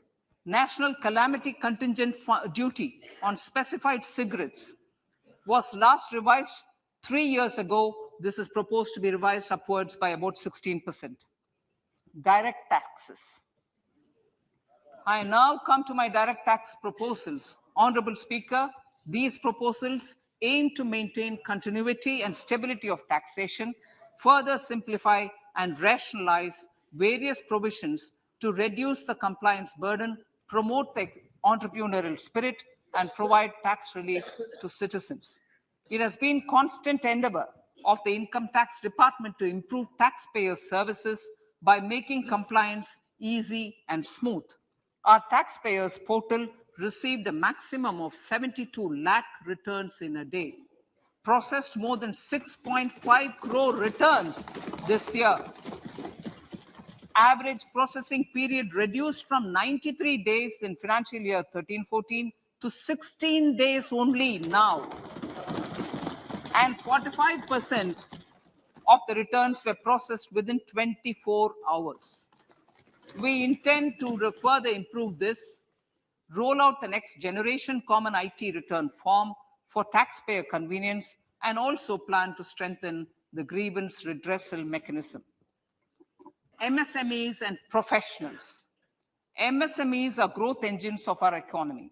micro enterprises with turnover up to 2 crore of rupees, and certain professionals with turnover of up to 50 lakh rupees can avail the benefit of presumptive taxation. I propose to provide enhanced limits of 3 crore and 75 lakh respectively to the taxpayers whose cash receipts are no more than 5%. Whose cash receipts are no more than 5%. Moreover, to support MSMEs in timely receipt of payments, I propose to allow deduction for expenditure incurred on payments made to them only when payment is actually made. Cooperation. Cooperation is a value to be cherished. In realizing our Prime Minister's goal for Sehkar Se Samriddhi and his resolve to connect the spirit of cooperation with the spirit of Amrit Kal, in addition to the measures proposed in Part A, I have a slew of proposals for the cooperation sector. First, new cooperatives that commence manufacturing activities till 2024, 31st March, shall get the benefit of a lower tax rate of 15%, as is presently available to new manufacturing companies. Secondly, I propose to provide an opportunity to sugar cooperatives to claim payments made to sugarcane farmers for the period prior to the assessment year 2016-17 as expenditure. This is expected to provide them a relief of almost 10,000 crores. Thirdly, I'm providing a higher limit of 2 lakh per member for cash deposits to loans in cash by primary agricultural cooperative societies and primary cooperative agriculture and rural development banks. I repeat that. Thirdly, I'm providing a higher limit of 2 lakh per member for cash deposits to and loans in cash by primary agricultural cooperative societies and primary cooperative agricultural and rural development banks. Similarly, a higher limit of 3 crore for TDS on cash withdrawal is being provided to cooperative societies. Startups.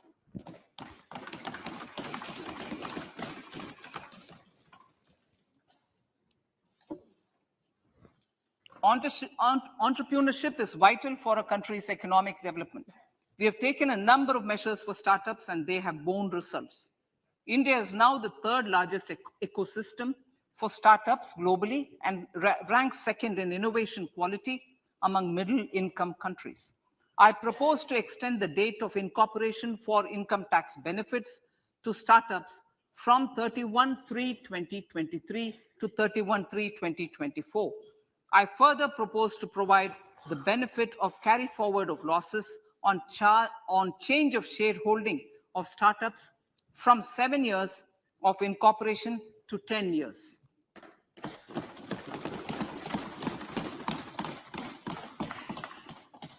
To reduce the pendency of appeals at commissioner level, I propose to deploy about 100 joint commissioners for disposal of small appeals. We shall also be more selective in taking up cases for scrutiny of returns already received this year. Better targeting of tax concessions. For better targeting of tax concessions and exemptions, I propose to cap deduction from capital gains on investment in residential house under Section 54 and Section 54F to 10 crores. Another proposal with similar intent is to limit income tax exemption from proceeds of insurance policies with very high value. Rationalization. Honorable Speaker, sir, there are a number of proposals relating to rationalization and simplification.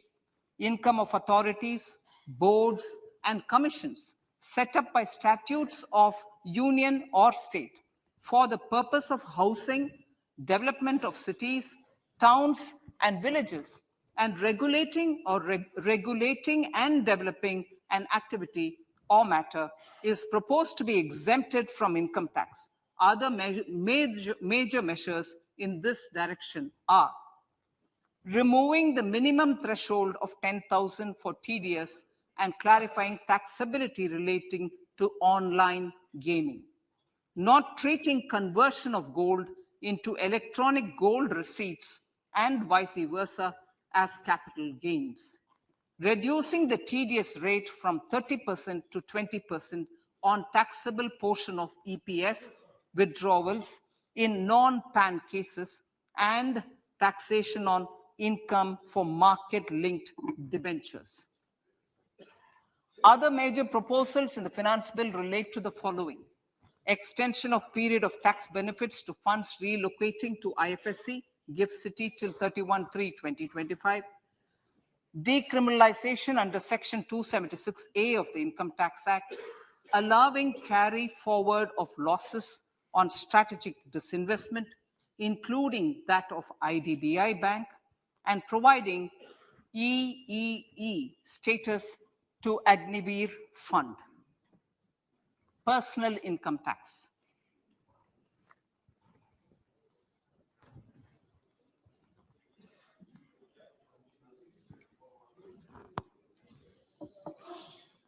Now I come to what everyone is waiting for.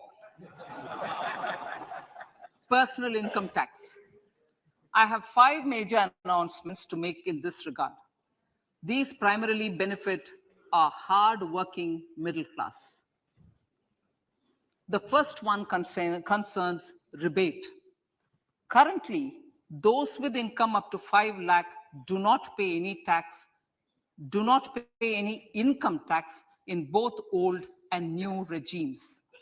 I propose to increase the rebate limit to 7 lakhs in the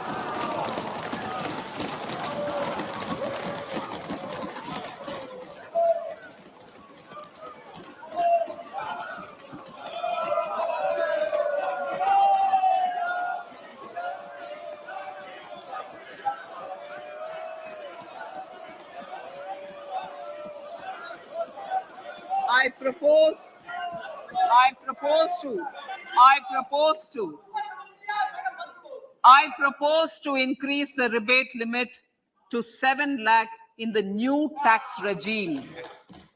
Thus, persons in the new tax regime with income up to 7 lakhs will not have to pay any tax at all. The second proposal relates to middle-class individuals. I had introduced in the year 2020 the new personal income tax regime with 6 income slabs starting from 2.5 lakh. I propose to change the tax structure in this regime by reducing the number of slabs to 5 and increasing the tax exemption limit to 3 lakhs. The new tax rates are 0 to 3 lakh, nil. 3 to 6 lakhs, 5%.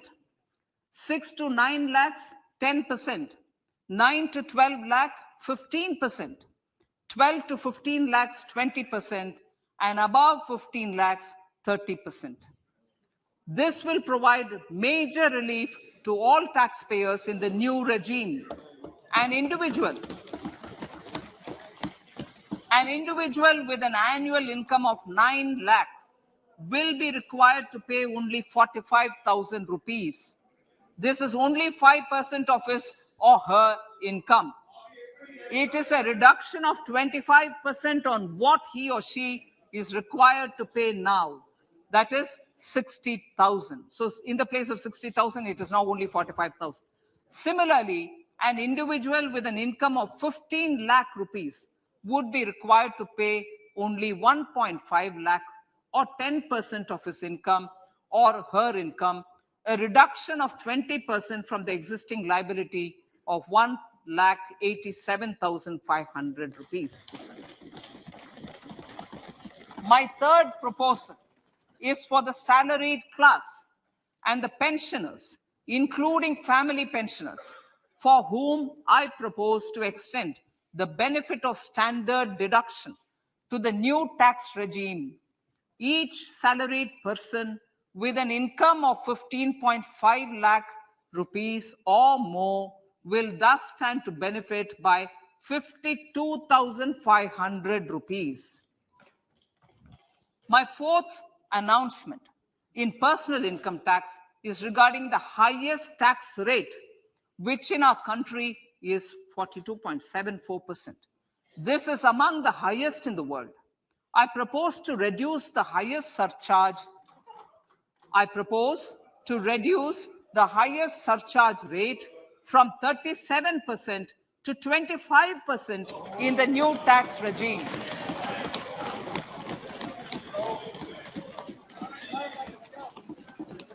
This would result in reduction of the maximum rate. This would result in the reduction of the maximum tax rate to 39%. Lastly, the limit of 3 lakh rupees for tax exemption on leave encashment on retirement of non-government salaried employees was last fixed in the year 2002, when the highest basic pay in the government was only 30,000 rupees per month. In line with the increase in the government salaries, I am proposing to increase this limit to 25 lakh rupees.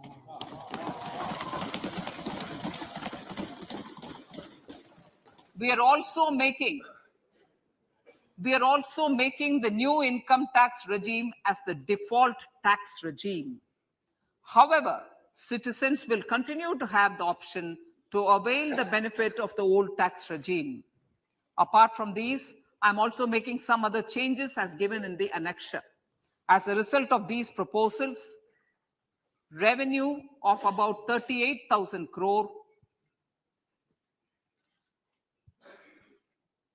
to 37,000 crore in direct taxes and rupees 1,000 crore in indirect taxes will be foregone, while revenue of about 3,000 crore will be additionally mobilized.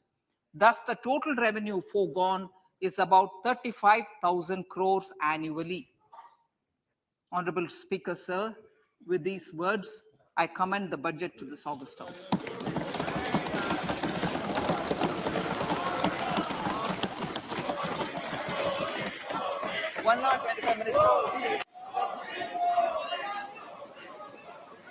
Item number 1 माननीय item number 2 Shrimati Nirmala Sitharaman ji. Sir, with your permission, I lay on the table of the following statements. Under Section 3(1) of the Fiscal Responsibility Budget Management Act 2003, 1. Medium-term fiscal policy cum fiscal policy strategy statement and macroeconomic framework statement.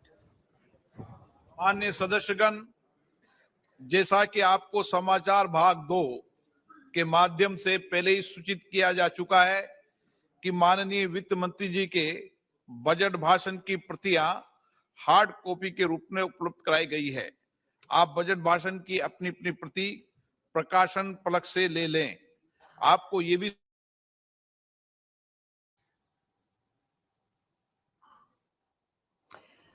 All right, if you've just tuned in, our special analysis of the union budget, the fifth presented by Nirmala Sitharaman since 2019, the budget she calls, in fact, the first of Amrit Kal, has been tabled before Parliament. Some major announcements there, including tax relief. Our special analysis begins now. I can see Sunil Alak there with us. Sunil, it's great to see you. I'm also seeing Mr. Sriram Sheshadri. Welcome, gentlemen. And we are going to do our sort of spotlight, as it were, on the key highlights of the union budget and get first comments as well. The budget has been described to be the first of Amrit Kal, and Nirmala Sitharaman spoke of a Saptarishi, 7 key priorities in this union budget. We'll be playing out key excerpts in a moment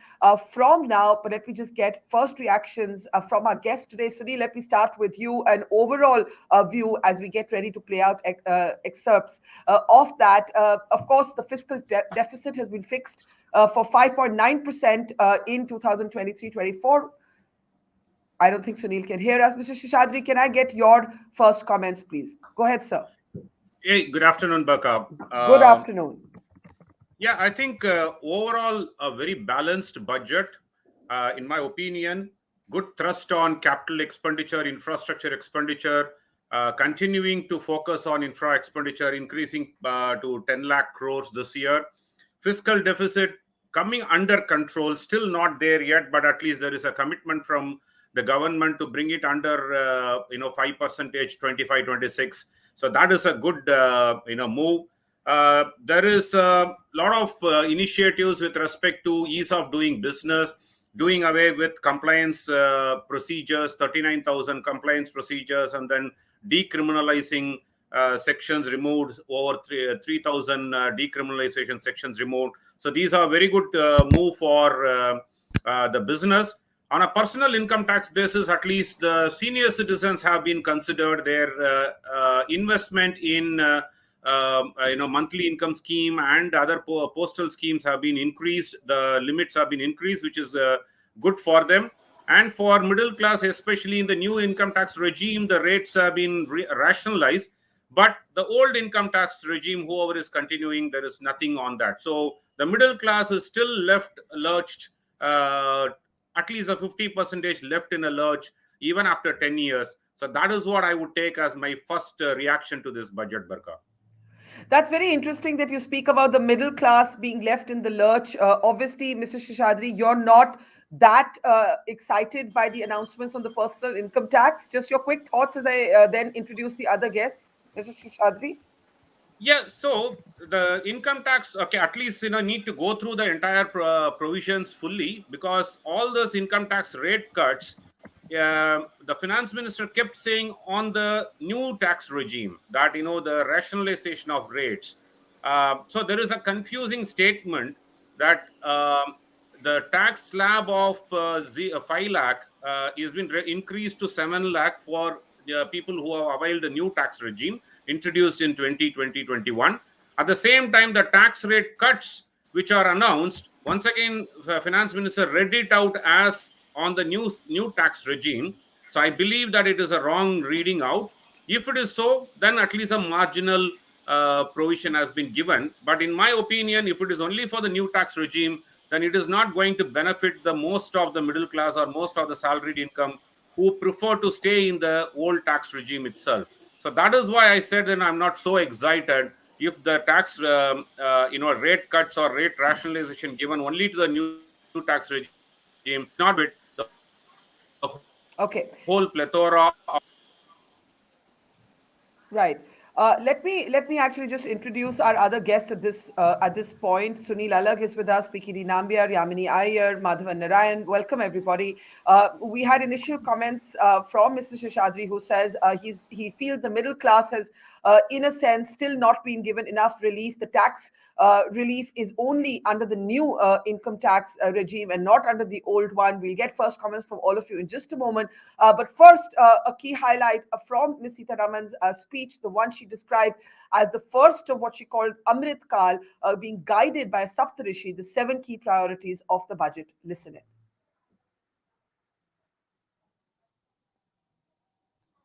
Can we play that excerpt? Okay, I don't think it's ready yet. So let me get initial reactions. Sunil, let's go over to you, Sunil. I quite haven't understood as yet that gentleman saying middle class has been left alone, because the main thing is to manage consumption, and whether it's tourism, whether it is income tax, whether it's anything, they've given a lot of money out. In the last 2 years, the middle income group has been screaming that nothing has been done.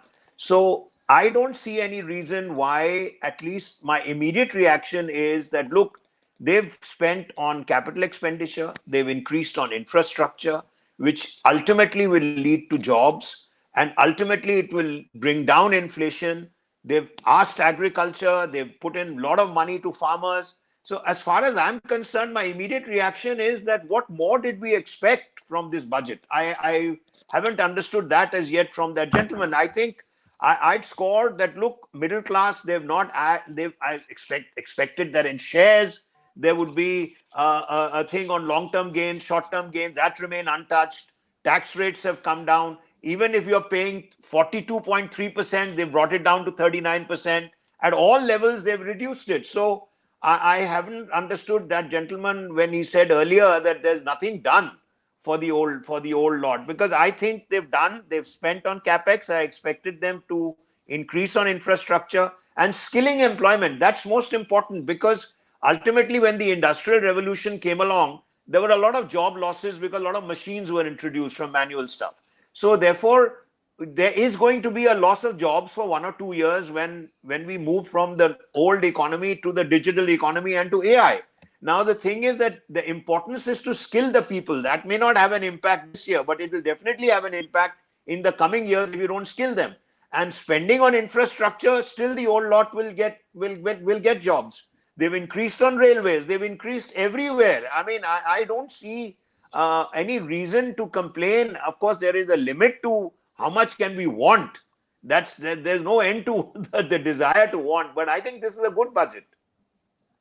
Okay, I don't think Mr. Seshadri actually said it's a bad budget. He said it was a wise budget, but he didn't feel the middle class had got the relief it needed. Before I just get everybody to come in, I just want to play out for our viewers what the finance minister identified as the 7 guiding principles of this budget, or what she called the Saptarishi, guiding the government through what has been described as the first budget of Amrit Kal. Listen in. Priorities of this budget. The budget adopts the following 7 priorities. They complement each other and act as the Saptarishi guiding us through the Amrit Kal. Inclusive development, reaching the last mile, infrastructure and investment, unleashing the potential, green growth, youth power, and financial sector. Okay, Saptarishi and the guiding principles. Let me get first comments. Mr. Nambiar, over to you, and then Yamini, PKD.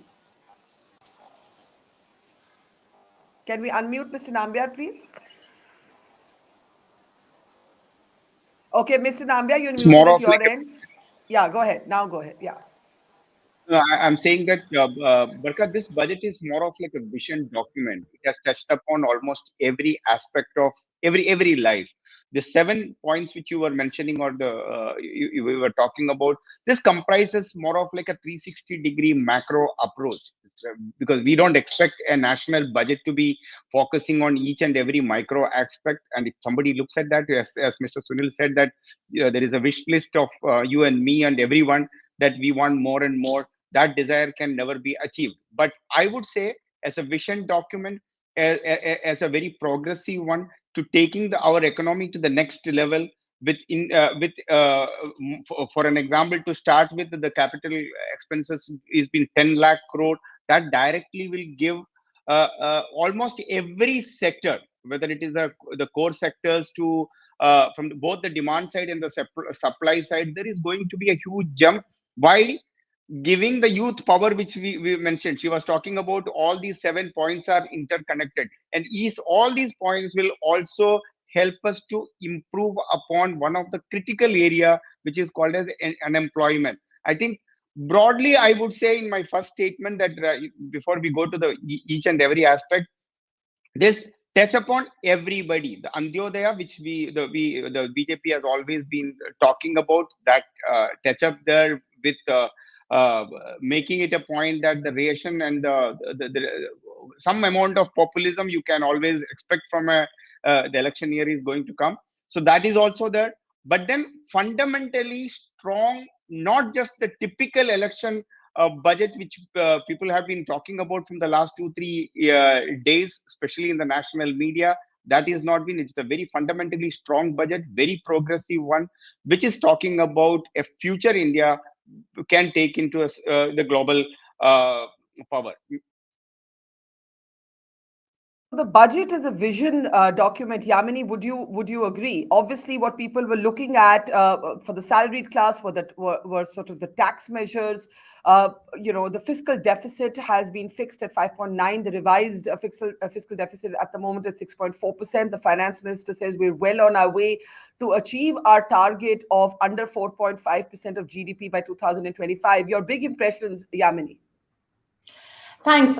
First impressions, because the real story is always in the numbers, and they are still to come, and we're still to process them. But I think broadly, there is a very clear script that has been laid out, even through the pandemic, that the government's vision of what it will take to give the appropriate growth stimulus to the economy is through increased investments in capital expenditure, which they have been hoping will crowd in private investment, which in turn will lead to job creation. Now, on first principles, perhaps this may well play out. As of now, despite a slow and steady and now quite significant ramp up of capital expenditure, we haven't seen a dramatic shift in the challenge of job creation, but we'll come to that later. But I do think that there is a clear script and a clear vision, and the government is staying true to that vision. It has been very careful consistently, even in the years when it was doing off-budget borrowing to hide its fiscal deficit, but to present itself as a fiscally conservative, prudent government that doesn't indulge in profligacy. It has stayed that course, and it is moving in the direction of fiscal consolidation to send out all of the right signals on that front as well. What this means for what happens to the rural economy, that I still think is hurting quite badly from the consequences of the pandemic, what it means for the immediate challenge of dealing with the unemployment crises, and what it will finally take to really push private investment. I think these remain big question marks. But a course has been laid, and it is for us now to examine what implications this has and whether or not the government will, and to hold the government accountable for the targets that they have set for themselves. But it seems a very clear, and in that sense, the finance minister has stayed with the script that her government has scripted, and presents a very clear imagination of how they see the economy responding to the challenges of the day. Okay, let me get Madhavan and Madhavan to come in as well next. Madhavan, do go ahead. Yeah, well, Barkha, to be very, hi. The basic takeaway for me is that it's a very artisanal budget, and I'm going to describe it less like a policy document and more like a corporate plan. It is so strong on detail that you would think that the government, the PMO level, will be monitoring the small details of everything, on everything, for a small tribal to everything, to sugar farmer, sugarcane farmers, to everybody. This will require careful implementation and delivery by the bureaucracy and lower levels of the public administration, which is very difficult to pull off. The plus point is that it's very deftly balances the capital expenditure at the high end for industrial growth and manufacturing and all that. At the lower end, let it not be said that the budget is not populist. It is an election year budget, but so carefully crafted and worded that it doesn't read like one. But if you see everything from the reference to specific social groups like women and self-help groups and farmers and OBCs and scheduled castes, there's a lot of targeting of specific demographic groups, which is very election year oriented. The extension of the food grain scheme for a year more, and lots and lots of what I call Sanskrit alphabet soups, which go into creating a lot of populist appeal of various kinds, from medicines to credit. Everything is there, which gives a very populist packaging. But I call it an artisanal budget because it is a lot of hard work that has gone in. It's not just about the announcement of schemes. It has a strong sense of detail, which makes somebody like Nirmala or Sitharaman or Modi say, look, we know what we are talking about. We know exactly where we think the intended beneficiaries are. Now, let me look at the other side. You said there is populism in the budget. Where do you see the populism? The populism lies in specific. I was taking notes through the budget, and I can tell you specifically everything from the initial mention of the statistics of Ujjwala scheme or Swachh Bharat, or, I don't want to read out the figures, they're all out there in the speech, from Jan Dhan Yojana, cash transfer data, everything is in number of crores of beneficiaries. And there have been specific measures towards the end of the speech, such as sugar cooperative credit, which will actually go to sugarcane farmers. They are not meant for the cooperatives. And similarly, for synthetic diamonds, if you look at it, they will be for the diamond traders and craftspersons of Gujarat. And there has been a specific 15,000 crore outlay for scheduled tribes for taking basic needs to primitive groups. Let me jump in. No, last but not the least, let me say, the PM Awas Yojana is up 66% to 79,000 crore. So you are looking at a populist spending at one level and a capex at the higher level. So let me bring to the bottom line is that there is an inflationary threat and there is a delivery challenge. So if this expenditure does take place in the middle of a global economic crisis, it's almost a miracle that Mr. Modi is pulling off. On the other hand, if the expenditure gets out of hand because inflation levels are already high, it basically means that inflation level, I wouldn't mind taking a bet that it might go back to 7% above the RBI state talent. It is a risky gambit.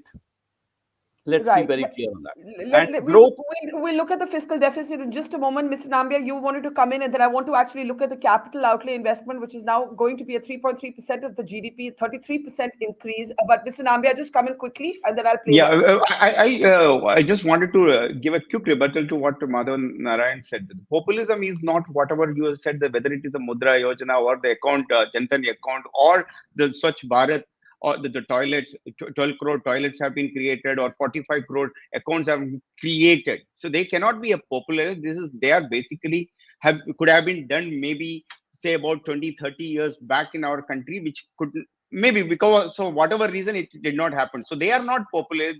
This government's one of the signature of this particular government, this government is being that they walk the talk. Whatever they announce, they don't not only just go and do the stone laying, but they also implement it on a very, very structured and time-bound manner. I think there is no populism. I could see it in this entire the budget. It is very, very fiscal prudent. They wanted to cut the fiscal deficit one by one with a proper target of 4.5% by 2015 and 25. So I think it's a very, very structured, touching upon each and every section of the society. There is a huge outlay for the tribal community, scheduled caste and scheduled tribe, the youth, and including the direct transfer benefits to the people. Imagine that those times when we used to hear that when you send 1 rupee from here, only 10 paise reach to the last beneficiary. Here is something like 2 lakh crore of rupees have been directly transferred to each and every individual personal account, and that could not have been possible if you have not created a 45 crore new accounts. So I think populism in a general election year is not that way. Just freebies and giving away anything and everything is generally called as a populism. In this budget, I could not see a single element of populism. Okay, Madhavan, I need to play that excerpt on capital outlay investment, but go ahead very briefly, please. And then the others populism is about how you define this. The previous governments were focused on the basic needs, such as it was India below the poverty line. Now it addresses the next level of aspirations. So it's about the BJP standing on the shoulders of Congress to take welfare spending to a new level. Whether you describe it as populism or not is a matter of semantics. If it addresses the poorest through handouts, then it is populism. Whether you call it a revdi or not, whether you call it a welfare or not. We'll get into the revdi. Hang on, guys. Just pause for a second. Let's just listen to some key highlights from the finance minister's speech. This is what she said on the increase in capital outlay investment, going up at 33%, now standing at 3.3% of GDP. Listen in. Honorable Speaker, sir, the capital investment outlay is being increased steeply for the third year in a row by 33% to 10 lakh crores, which would be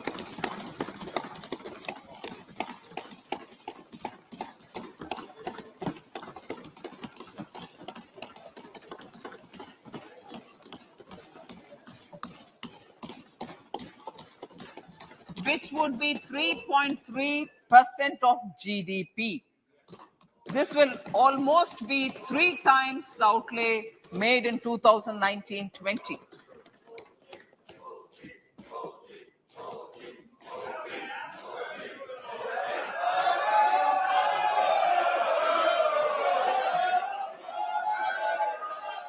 This substantial increase in recent years is central to the government's efforts to enhance growth potential and job creation, crowd in private investments, and provide a cushion against global headwinds.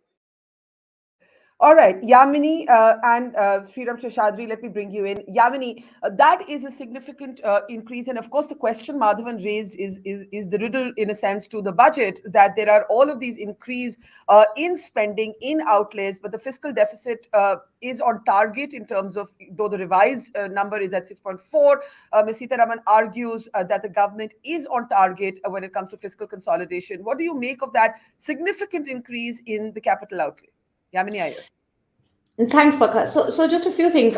First, I don't like the word populism. I think spending on vulnerable citizens is better described as welfare spending.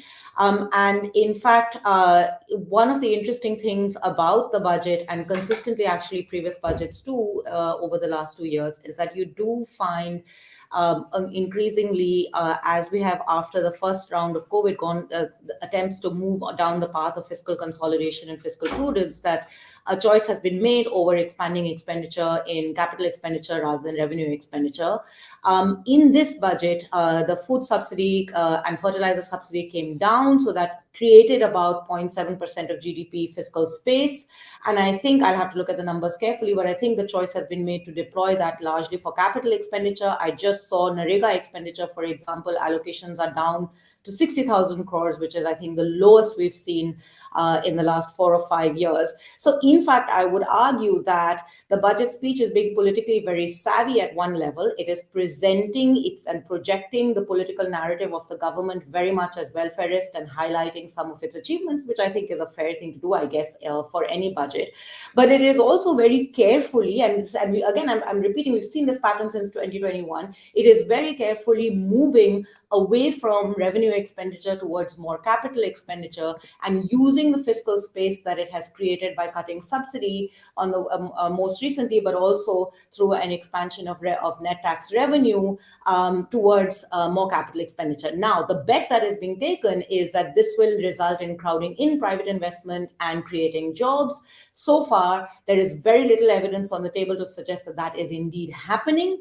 The government is choosing to stay on course in the hope that it will happen. And I think we need a much more careful examination of this. And it opens up for me the really big question: what do we do with the large part of the Indian economy in the informal sector that hurt very badly during COVID? In a recovery that is K-shaped, its hurting continues, and we do not have an appropriate attempt to try and address that challenge, regardless of the political projection of being very welfarist. Let me just bring in Sunil and Sriram Seshadri on the big points. I mean, in some ways, Sunil, what Yamini, can we go to Sunil, please, now? In some ways, what Yamini is arguing, Sunil, is that if you break down the numbers, in some welfare schemes like Narendra, that the spending has gone down. But there's this giant increase in capital outlay. The fiscal consolidation is said to be on target.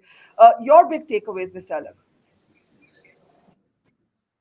See, sorry, if you asked me, all I'm saying is that, look, yes, go ahead. If anyone talks about it being a populist budget or anything like that, the government has, right from the beginning in the last 4 to 5 years, has said that, look, India comes first. Where are 800 million people that are 800 million are below the poverty line? That the government has concentrated on. What are they looking for? Free food he's giving them. So he's been giving it to during COVID times and post-COVID times. So there's no change in the approach. And there is no vision statement in a budget. Is only meant for 9 months. Look, 20% is supposed to state a vision. And what are they going to do this year? So therefore, a budget is single year. So it's talking about 5 years or 10 years down the line is making a mistake on doing the union budget. First and foremost, he has to focus on what do we need now. The risk factors I've written down are inflation, macroeconomic volatility, and geopolitical conflict. Those are the three risk factors which one can talk about. And therefore, look, inflation, how can it be managed? If you increase supply, then if demand is no longer, demand is very much higher than supply, then there is inflation. So there's no question of taking inflationary steps unless you make everybody employed and you put money into their hands. And therefore infrastructure, the capex, everything is going to raise employment. So that I'm saying that, look, this budget is no longer for 1.5 years at least. This budget is going to last at least till June or July, when a new budget will come in for only 5 months. Look, he's looked after everyone and he's looking after business. What is business going to do? Okay, Madhavan's wanting to clarify on the point he made, or the phrase he used, where he said there were populist schemes in the budget. But Madhavan, just hang on for a second, because I think for a lot of people who aren't policymakers, who aren't politicians, who are salaried professionals, what they watch this budget for is to see what happens to the taxes that they have to pay. Even Ms. Sitharaman, in fact, made a quip today saying, here's the part of the budget that you've all been waiting for. So let's listen into what's happened on personal taxes, and then I'll come back to all of you. Listen in. Now I come to what everyone is waiting for. Personal income tax. I have 5 major announcements to make in this regard. These primarily benefit our hard-working middle class. The first one concerns rebate. Currently, those with income up to 5 lakh do not pay any income tax in both old and new regimes. I propose to increase the rebate limit to 7 lakhs in the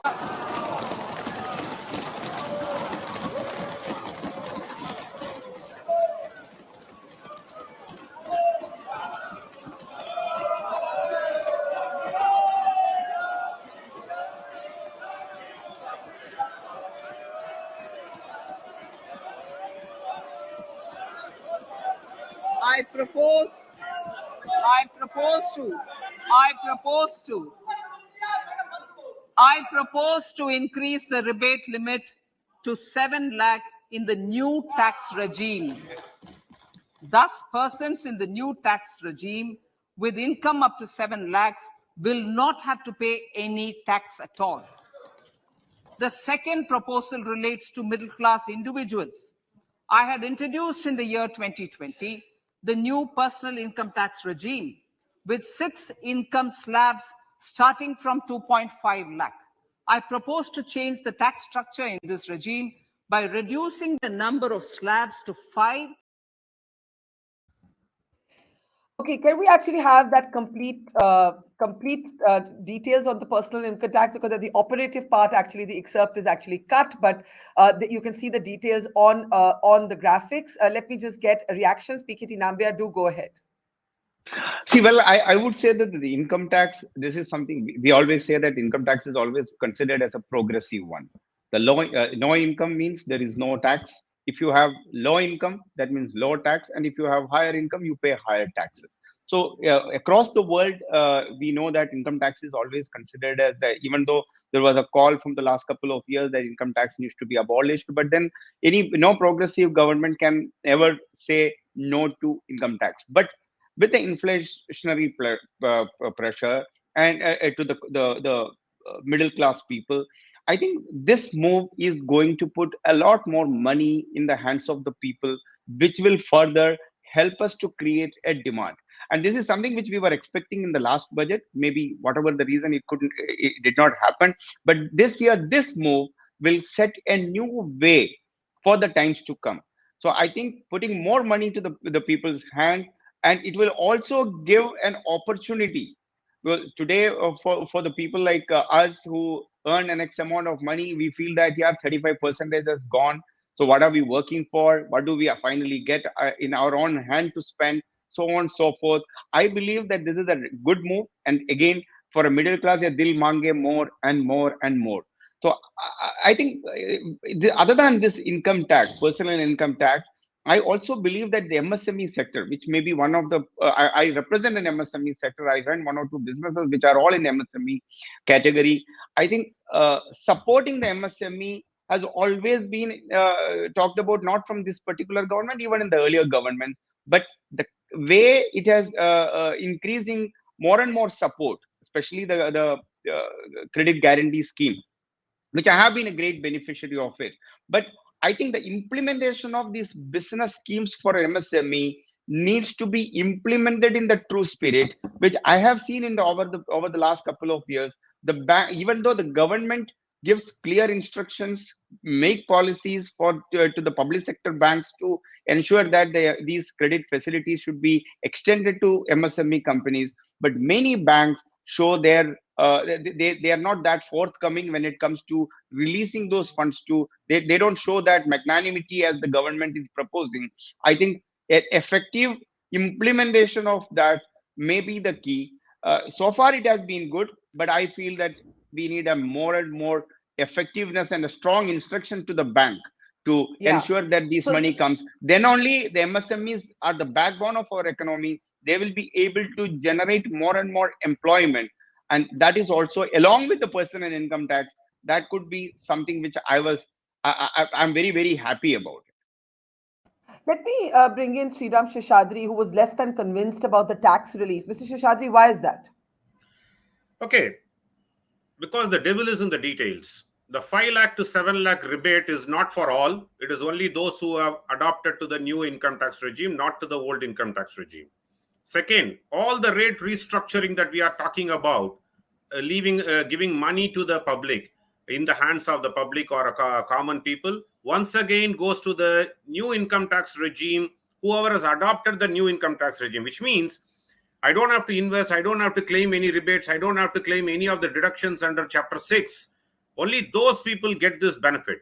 So those who are opting for all the Chapter 6 deductions and other rebates that are given in the Income Tax Act for salaried people or other middle income groups, they don't enjoy these tax reduction. So what is the percentage of people who fall under this is very, very small, because those who have up to a 15 lakh income, I agree. Those who have only up to 15 lakh income and they don't do any savings, they don't do any other contribution in investment plans, and hence they get this benefit.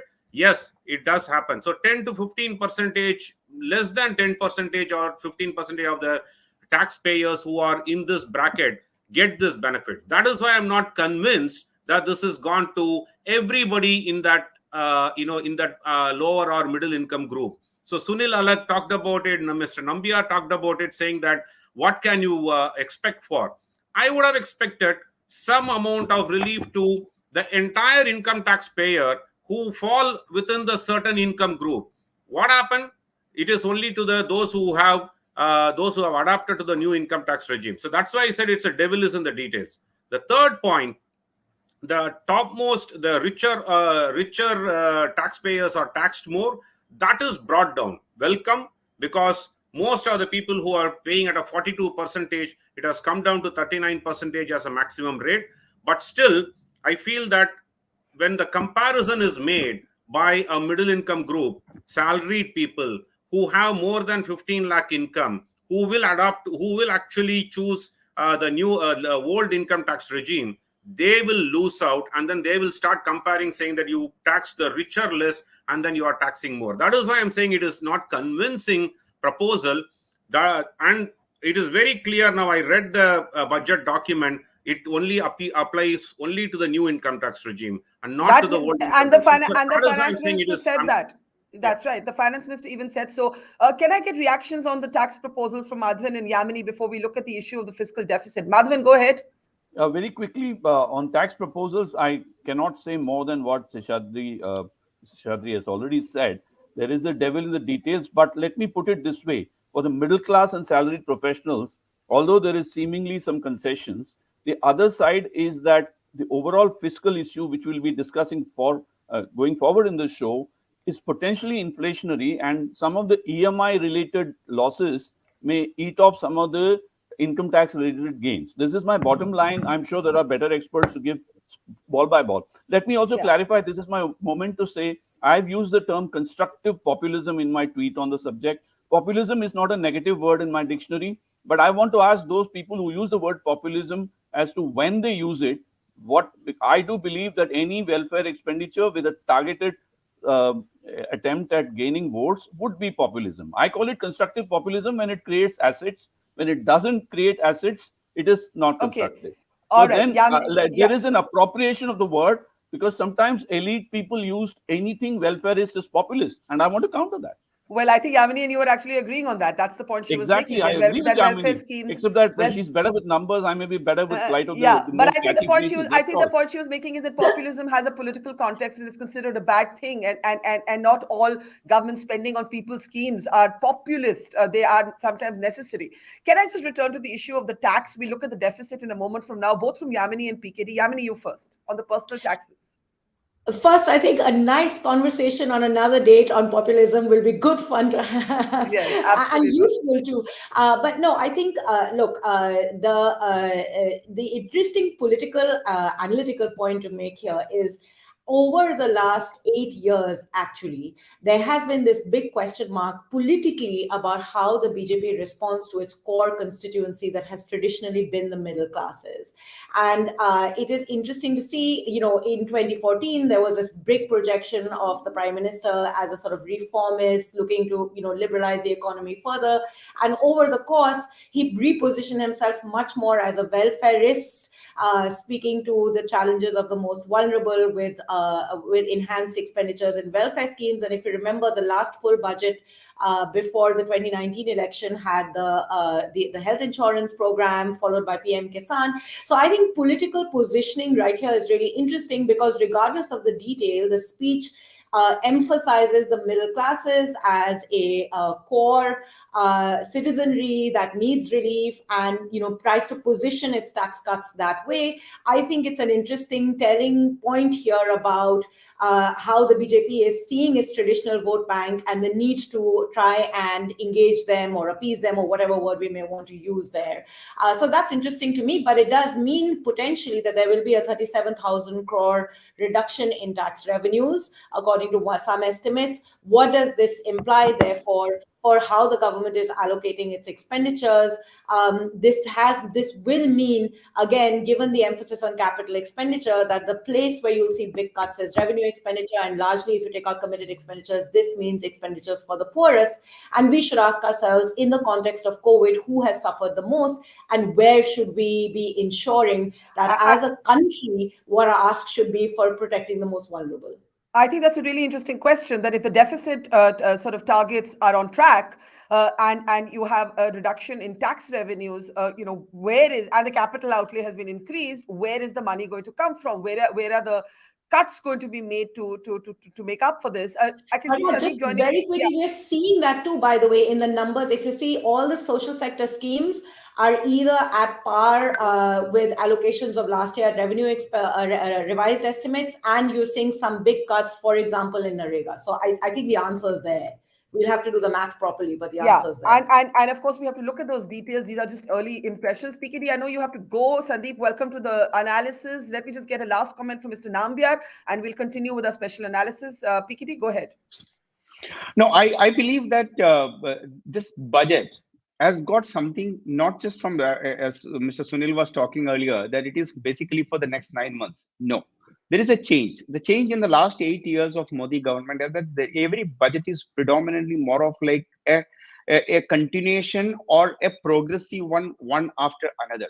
And most of the budget in the earlier times, if you really recall, they used to be reading out the popular measures, like whether it is which train is going where, and what is the allocation, and etc. Now look at one by one. 2,40,000 crore, the amount of for the railway, which is we never heard of. So that means there is a complete revamp of our overall logistics, whether it is road, 50 new airports, which we are not even talking about. And all these infra projects, including the road development, entire logistics, this will all going to create a large number of employment, direct and indirect. And secondly, formal and informal, both it is going to happen. Now, one of the key challenges the agricultural sector, which we have been talking about, is that a farmer gets not even 10% of the money what you buy a tomato or any of the stuff, but you and me buy, they don't even get the 10%. And many of the times, because of the bad weather or not available of cold storages and etc., they lose out daily basis. And we wanted the farmers' income to be doubled up, but then how do you increase that unless and until that kind of an infrastructure is not created? So look at the way from the last 3-4 budgets, and each and every budget you will find that the farm sector had been given an importance, not from the typically giving the money directly to those people, more than that creating infrastructure, marketing facilities, cold storages, and most importantly logistic approach which is provided to them, so that the material from deep south, from Kerala or a Tamil Nadu or from a Sikkim, reach to the main places in a seamless way. So I think this budget, that is the reason I said that it is touching upon every social sectors, and as a vision document, is because of that. It is not just a expenditure and the revenue versus expenditure, which is a typical budget. It has got much more to do with, it's not, definitely it is not a policy document under the Modi regime. Policies are created on a all through the 12 months. But I think this is something which we have been waiting for. And I'm very, very, very happy only because of one reason. Because everybody was talking about this is going to be a populistic budget. It's going to be just throwing money and making sure that it's more of like buying votes. That is going to be the theme of this budget. But this budget stayed on the fundamental economics in a progressive way to take to the country to the next level. Look at one more thing. We are becoming a fintech, for an example, fintech and the AI and technology. The amount of importance this budget is giving it to that. It is not only just UPI has already become a So glowing accolades from you for the budget, but Yamini is raising important questions about social sector spending, whether that's where, in a sense, the additional revenue that the government will need to keep its deficit targets on track will come from. PKD, I'm going to thank you because I know you need to leave. Sandeep, welcome. Just before we get Sandeep's first comments, I just want to play out what the FM said on fiscal deficit, the revised fiscal deficit numbers, the projected fixed fiscal deficit for 23-24. And the target for 2025. Listen. The revised estimate of the fiscal deficit is 6.4% of GDP, adhering to the budget estimate. So budget estimates of 2023-24. Coming to 2023-24, the total receipts other than borrowings and the total expenditure are estimated at 27.2 lakh crores and 45 lakh crores respectively. The net tax receipts are estimated at 23.3 lakh crores. The fiscal deficit is estimated to be 5.9% of the GDP. In my budget speech for 21-22, I had announced that we plan to continue the path of fiscal consolidation, reaching a fiscal deficit of below 4.5% by 2025-26, with a fairly steady decline over the period. We have adhered to this path, and I reiterate my intention to bring the fiscal deficit below 4.5% of GDP by 2025-26. Okay, so I want reactions to that, Sandeep. Let me start with you. Go ahead, Sandeep. Can we unmute Sandeep, please? Sandeep, I think you might be muted. Barkha, I've been listening to the discussion for quite a while, but there was a problem with my connection, so I'll react. I think I totally agree with Yamini that, the welfare things have to reach in a targeted way to the right set of people, and it does not always reach either by doles or by, subsidies. You have to give it, if that is going in a structured manner, like people have done, I think that's a good thing. Secondly, our definition of middle class has got very wonky over a period of time.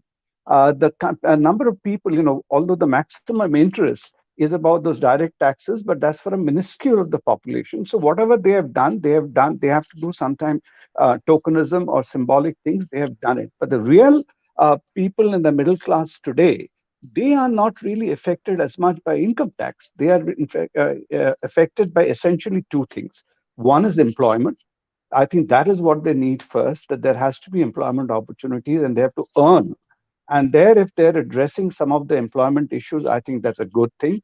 Secondly, I think it should come sometime later. There's a relief in indirect taxes by way of, which will not happen here, which has to happen later on in rationalization of GST, etc. I think that is where they will get a relief from. So therefore, again, where Yamini says about the these public welfare schemes, what my submission would be, Yamini, I think what they're trying to do is to move away from these entire umbrella carpet bombing kind of schemes to get into more specific and targeted ones, which will be also having a long-term sustainable benefits. It's not just restricted to the next 9 months or 1 year before the election. They're doing the building blocks to carry it through, and that's one thing have been true for Modi or Nirmala Sitharaman's budgets. They never give the impression that they're looking at the next elections or next year. So even right now, you see the confidence they're exuding. It's not that 24 hour an election, I don't know what will happen after that. They're almost talking as if they're there for the next whatever number of years and looking at a longer horizon. And that's been the standard part. I'm not generally making a point just about. So if every time people expect a so-called election year budget or populist budget, I think she has exercised a lot of restraint. The issues which is there is my other submission is, how they're therefore trying to tackle the problem of the bottom of the pyramid is by these direct help through the free ration and other stuff. And that's what they think they have to do in the short term, because short term, you're not going to correct all the problems. And only thing that seems to be working is if you're spending more on infra, some of that is bound to percolate down to job creation at the lower level.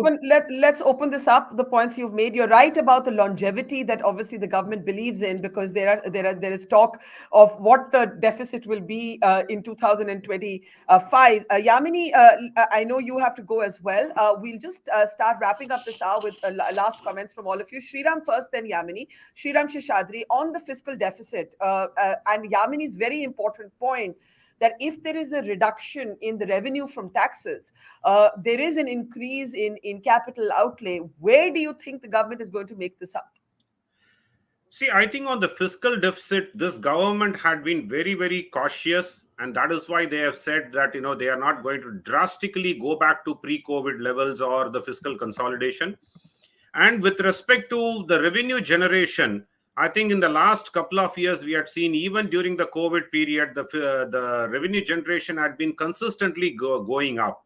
So the estimate of 5.9 may give or take, it'll remain there. And of course, some of these will be funded by public-private partners. Some of the infrastructure spend could come from a public-private partnerships and other schemes.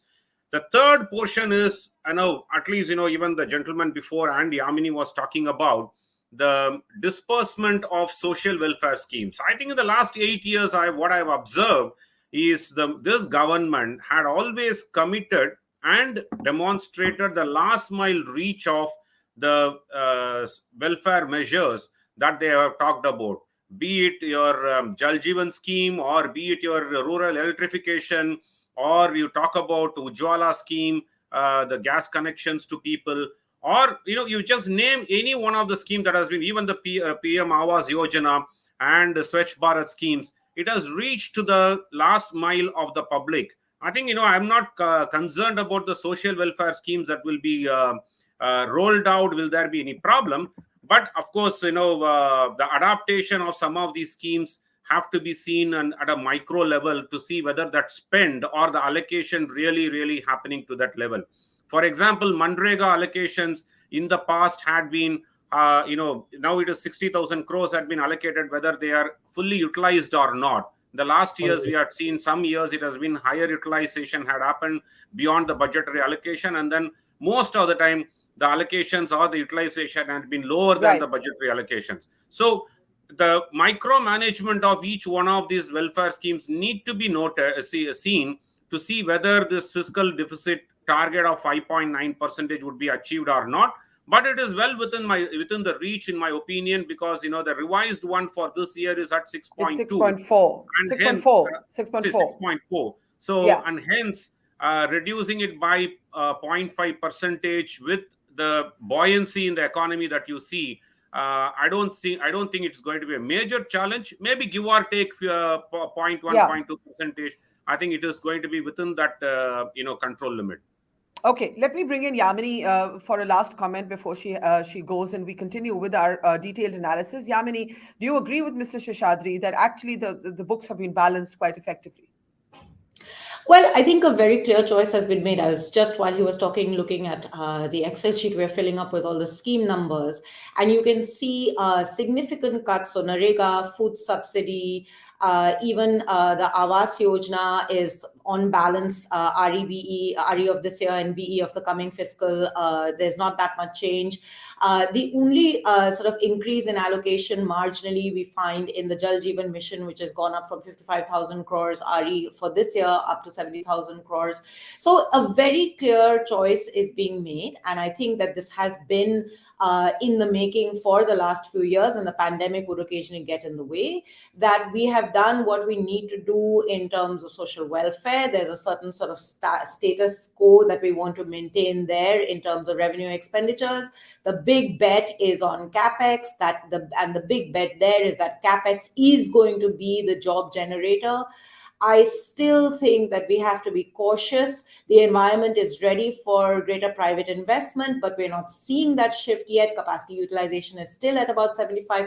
It is going to take time, and the rural economy is hurting. Domestic demand will potentially be a drag, especially because global uncertainties and what that will do to inflation, particularly food inflation, is going to remain a challenge for this year. So a bet has been taken.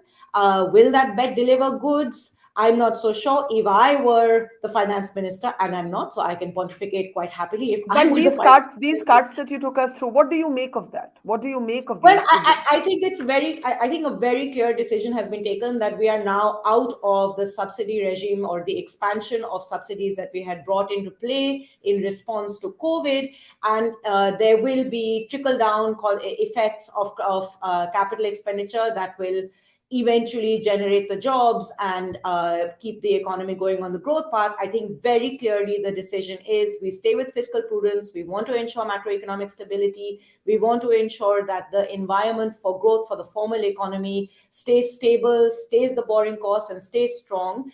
And that will come at the cost of the bulk of the Indian economy, the informal economy, and particularly the rural economy. And I think the government is, for the moment, choosing to live with that. So, Yamini, I'm going to say thank you to you because I know you have to move on, but thank you for flagging that cut in particular in the Narega scheme, which has seen a significant cut in its allocation. It's interesting, Madhavan, that at a time when you and Yamini were debating over populism, we're actually now seeing that some of the details emerged, and we are seeing a cut in this particular spending. I'm sure Sandeep has an opinion on that. Yamini has somewhat of a take that the priority has been identified differently. Do you agree with that, given these cuts? Obviously, these are early details that are emerging. We have to study these carefully. Madhavan. Yeah, I think, Barkha, it is in line with what I've been saying for years. The BJP focuses on what I call the aspirations of the people who used to be below the poverty line but have just come out of it.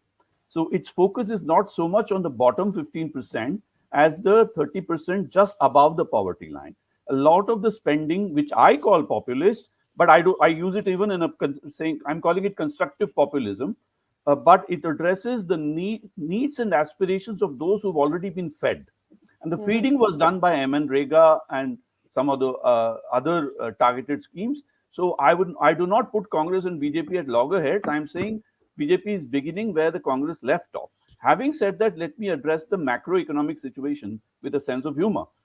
Yogi Berra was once said, when you come to a fork in the road, take it.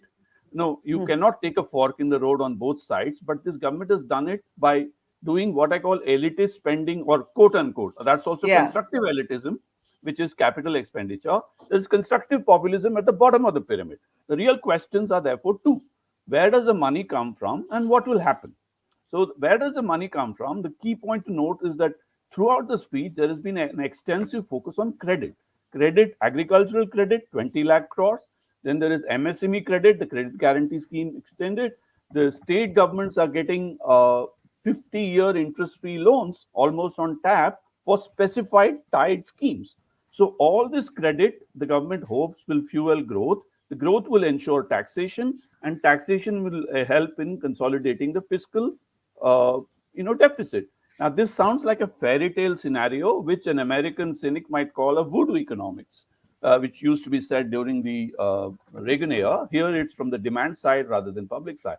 So, where is the catch in this? The catch is two catches, Barkha. Yeah. Catch number one is that the corporate plan-oriented budget, which is not a policy document, means huge challenges at the delivery level, of which Seshadri spoke.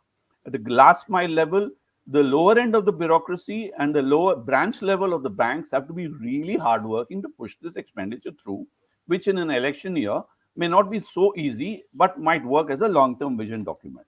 The second thing, therefore, is if it works, what happens? If it doesn't work, there is growth. Great. If it works, there is growth. If it doesn't work, there might be what Yamini talked about, informal sector hurting more, which means it's not so good. So the real issue, therefore, is, as I see it, if this vision document comes through right this year, there is a potential of inflation going up because already we are seeing RBI on the edge. The global inflation is there. If the China recovery takes ground, in that case, the commodity prices and the oil prices go up. Therefore, this is like the last 5 overs of a one-day match or a 2020 match, in which there is always a challenge of having to play strokes, but there's always a challenge of getting caught. So the way the budget has been outlined, they have found the gap between slip and gully, but they have to play every ball carefully through the next 12 months. And this is where I see the challenge.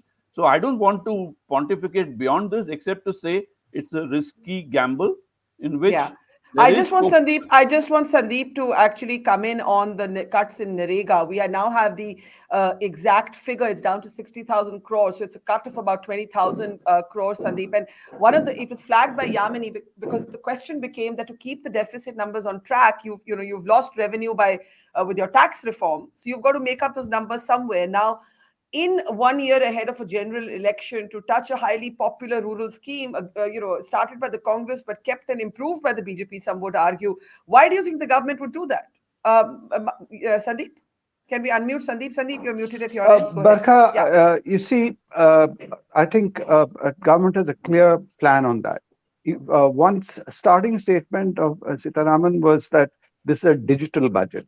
And what government has been trying to do on Narega and such schemes through the direct delivery and having targeted delivery, they have been trying to make the spending far more efficient. Now, if you're talking of the entire net, there may be an issue.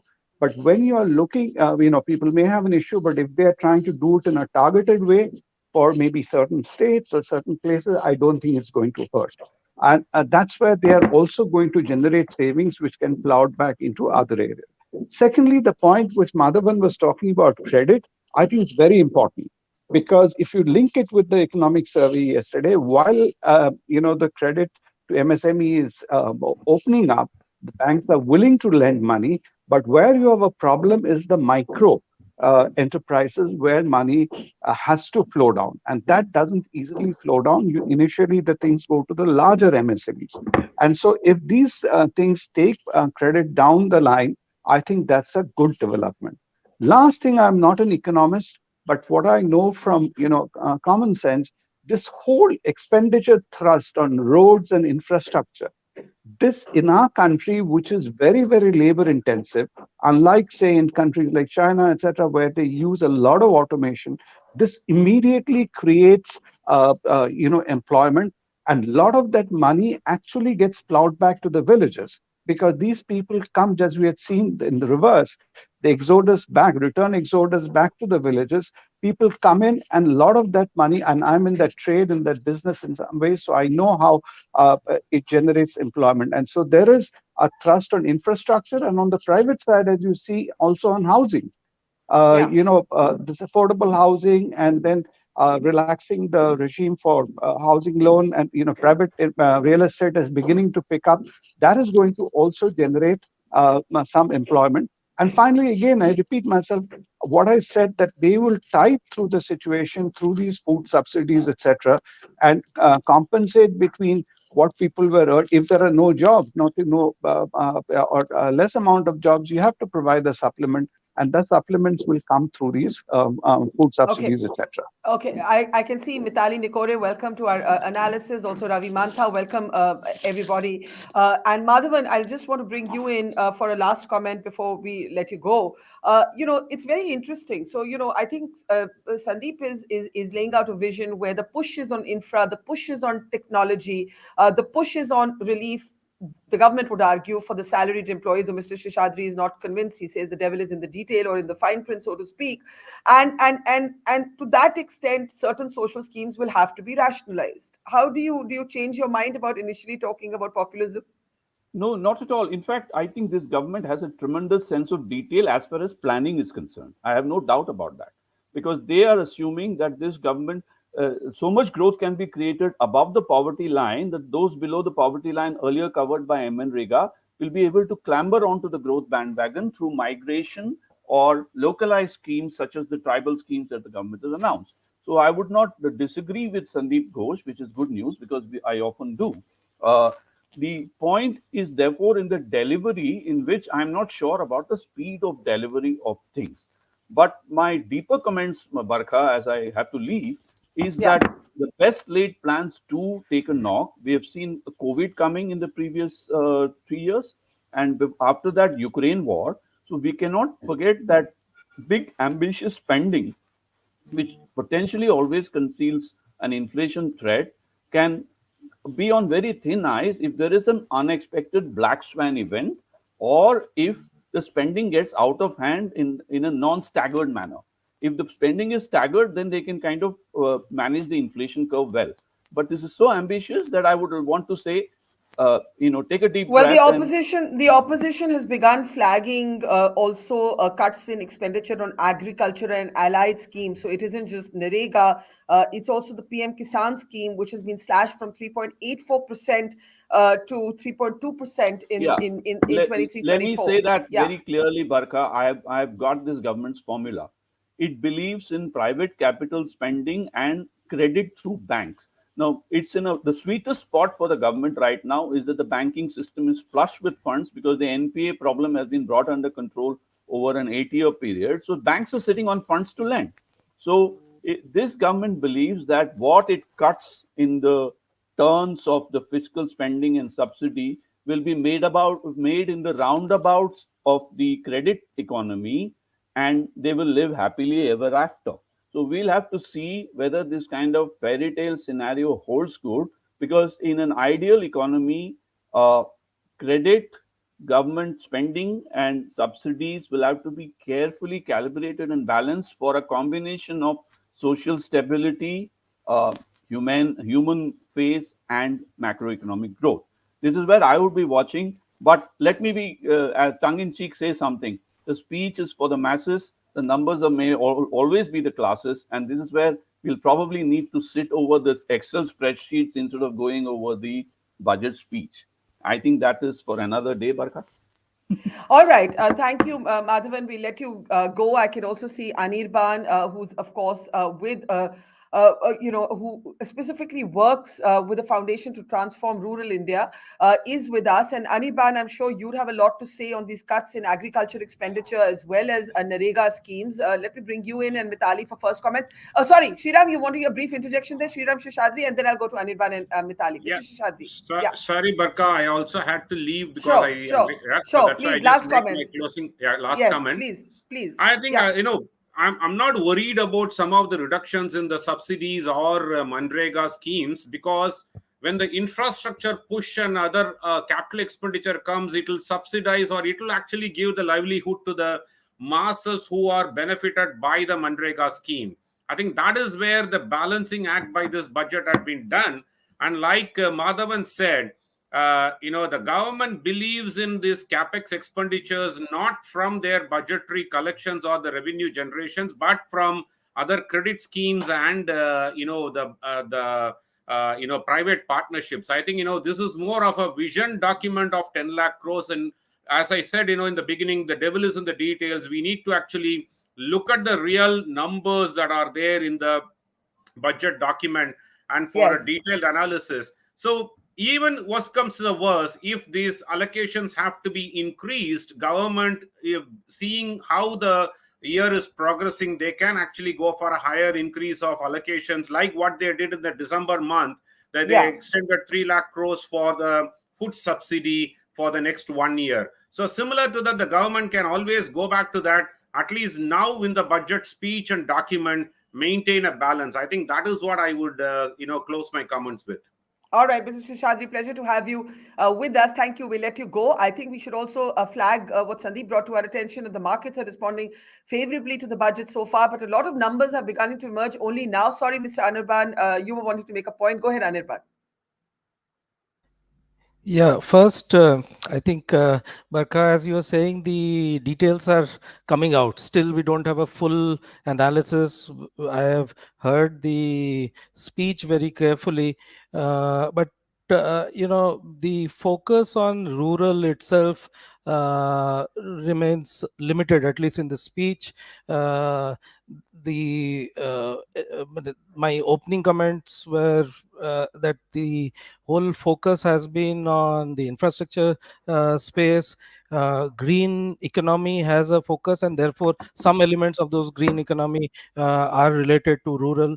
So that's another space I see. The third space where I see is around farmers. There have been several announcements which have come for the farming community, largely around, I think, 2-3 are, I think, an important item. One, they have looked at having mechanism for good quality planting material. 2,500 crores invested in creating quality planting material for farmers. Second is this huge focus which is there on the Ministry of Cooperatives. There have been so many announcements, and one can see that it's led by a minister which has brought in that kind of a focus. So the computerization of the packs, the investments coming in for decentralized storage. So these have been then eventually in the tax space, they have actually reduced and capped the top at 15%. So there has been some elements which are there, and even. Well, I think it's going to take us time to study the document, because at one level, we didn't talk about this enough, but I should talk about the supply of food grains, for example, to Antodaya households and other priority households. There's also an announcement of an agriculture accelerator. So while the opposition is agitated about the cuts in the PM Kisan budgets or in Narega, there is also a focus on agriculture and announcing what the FM called an agriculture accelerator. Let's just listen in, Mithali, for a second to what the FM said on agricultural spending, since that's become a big point of political contention, and we'll come back to the panel. The FM announcing an agriculture accelerator. Market intelligence and support for growth of agri-tech industry and startups.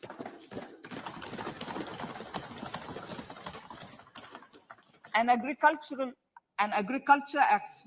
accelerator fund. An agriculture accelerator fund will be set up to encourage agri startups by young entrepreneurs in rural areas. The fund will aim at bringing innovative and affordable solutions for challenges faced by farmers. It will also bring in modern technologies to transform agricultural practices, increase productivity and profitability.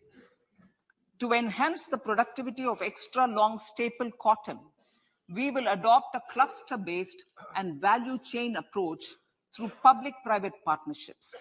This will mean collaboration between farmers, state, and industry for input supplies, extension services, and market linkages. We will launch an Atmanirbhar Clean Plant program to boost availability of disease-free, quality planting material for high-value horticultural crops at an outlay of 2,200 crores. Global hub for millets which are Sri Anna. India is the forefront. India's at the forefront of popularizing millets. I actually think the supply of food grains is could be as politically powerful as the free ration scheme that we saw in Uttar Pradesh. So there's some contradictory trends that are emerging in this budget. Some cuts in social sector spending, agriculture expenditure, Narega, but then also the announcement of schemes like the supply of food grains. Mithali, let me get you in for your first comments, and then Sandeep. Mithali. Thanks, Barkha. Very nice to be here today. So I think I'm just going to start with my top 3 hits and top 3 misses, just to lay the context. Yeah. The first one, in my view, the increased capital investment by, the 33% increase to the 10 lakh crores, huge hit, hugely helpful to the overall macro picture. The second, which I think we haven't talked about so far in the show, is the Urban Infrastructure Development Fund for Tier 2 and 3 cities, the UIDF. That is a need of the hour. I have been going to pretty much every Tier 2 and 3 city in the last 6 months. And when we look at Varanasi, when we look at Guwahati, the cities are bursting. So I think this is very much, a timely intervention, but we have to see how much is allocated to this fund.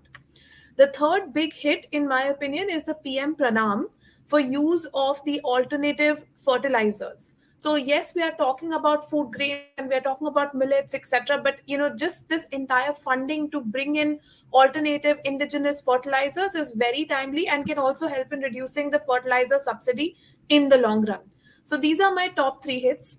Now in top 3 misses, the first one is millets, again, because we were talking about food grains and it was the year where we want to make India the global hub of millet production.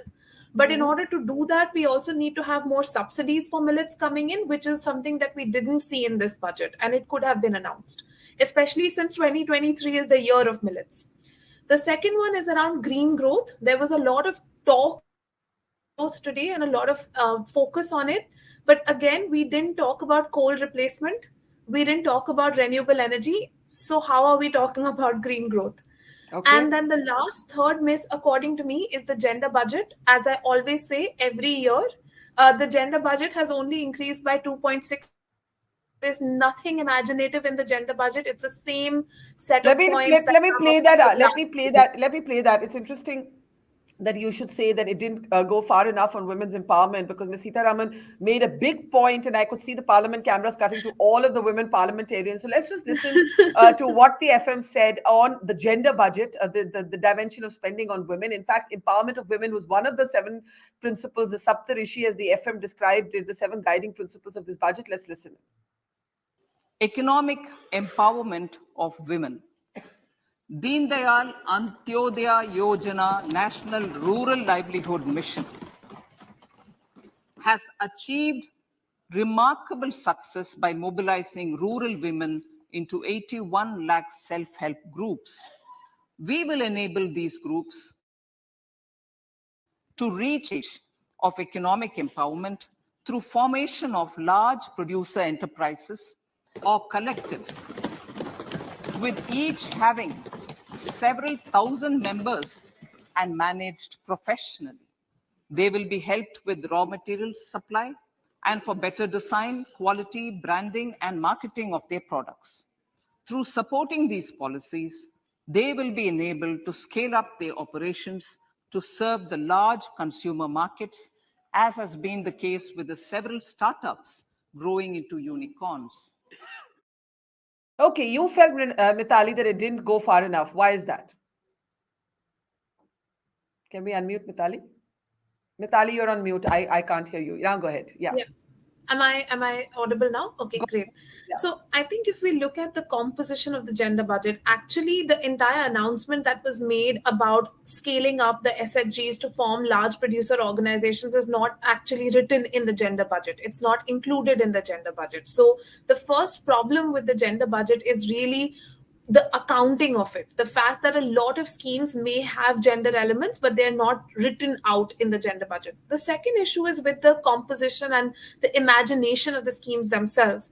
We are still thinking about those self-help groups as being the only way we can bring women into the workforce. However, we need to think about actually scaling up schemes like Narega, bringing an urban Narega, and trying to create more and more jobs for women, even in tier 2 and tier 3 cities, which is where they are losing jobs at the maximum rate. And this is actually not being done and not being included in the budget. And the third aspect is around the infrastructure access to women.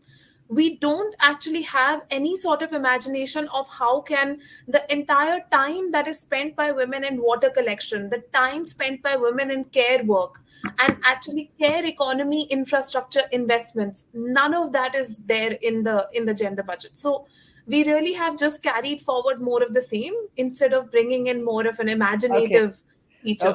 Okay. I want to welcome Ravi Mantha to the show. I want to also play out in full what the FM said on the tax proposals. But let me just bring in Sandeep Ghosh and then Ravi. Sandeep, go ahead. Mithali has perspective on gender, but if you were to step back, I think everyone's going to want to look at dive deep into the numbers. The opposition is targeting the government for cutting spending in some social sector schemes. Go ahead. Just two things, Barkha. I've nothing. One is reacting to Mitali's point on the coal. There I have an observation. I think the way the world is going right now on the fuel, it would have been foolhardy for the government to make any strong statements on coal and then backtrack. So as we are seeing, government is trying to speed up coal auctions, everything, because they've come to stay that they will have to develop green energy, but at the same time, we cannot easily do away with coal and that to domestic coal. So that is, I think, a very smart move to stay silent. And on a point which Madhavan was making earlier, we live in it's no longer in volatile times. Nowadays, people are calling it a bunny world where things are brittle, anxious, non-linear, and, imponderable. So in that, you really cannot be ruling out those black swan events. You must actually kind of anticipate something will happen and therefore keep your contingency plan. And we have done reasonably well in that through the COVID period, where instead of just going whole hog in one direction, you have done it in installments. And I think that's what the government is doing. And that's a prudent way to go. And they'll have to do course corrections along the year. So I learned this new term, which may not be new for any of you. Forecast has now been replaced by people are now calling it nowcast. So we can at best work on the nowcast and move forward from there. It's a good phrase, and I hadn't heard of it till now either. So thanks for that, Ravi. Before I play out what the FM has said on personal taxes, I just want your first impressions, Ravi Mantha. Can we unmute Mr. Mantha and get his first reactions? Go ahead. Yeah. Thank you, Barkha. Look, I think the most important takeaway for me here is that the government had its hands tied. You look at the fiscal deficit during pandemic went to 9.2%. And they brought it down to 6.4 now, and the FM has said that she's going to bring it further down to below close to 5 next year. I think the most crucial part is to be seen to be bringing down the deficit, because you don't really want to spook the markets at this stage. There's also the inflation aspect, which if you think about the election coming up in about a year's time, the most important thing that will play in the heartland is the inflation picture scenario. So the government has to be seen as bringing down the inflation rate, and so their hands were really tied. And what's really encouraging for me was, instead of spending the money on SOPs and giveaways, they're really focusing on capital spending and infrastructure. If you look at the railways, for example, the railways carry 50 times the amount of passenger traffic as airplanes. So that's something that really matters to rural India, is transportation and access to the cities and being able to go back and forth. And so this is something that people will really see the improvements. The Vande Bharat, the access to transportation, and even things like the Awas Yojana, where they're guaranteeing Pakka houses in urban India, and increasingly that's going to spread to the heartland also. These are real improvements that will, I think, hold the government in good stead going into an election year. Okay. Thank you very much, all of you. Just stay with us. What we want to now do is actually play out what the FM has said on personal taxes. We've had varied responses to this. There are those experts who are arguing that given that this relief is under the new tax regime, it may not benefit everybody. There are others who are asking, with this cut in revenue, where will the government compensate for its other spending? Is the hit going to be in social sector spending? We've already seen a significant cut in the Narega allocation, for instance. But first, let's listen to the finance minister on personal taxes. This is what your taxes will now look like under the new tax scheme, if that's the one you're paying your taxes under. Listen in. Now I come to what everyone is waiting for. Personal income tax. I have 5 major announcements to make in this regard. These primarily benefit our hard-working middle class. The first one concerns rebate. Currently, those with income up to 5 lakh do not pay any income tax in both old and new regimes. I propose to increase the rebate limit to 7 lakhs in the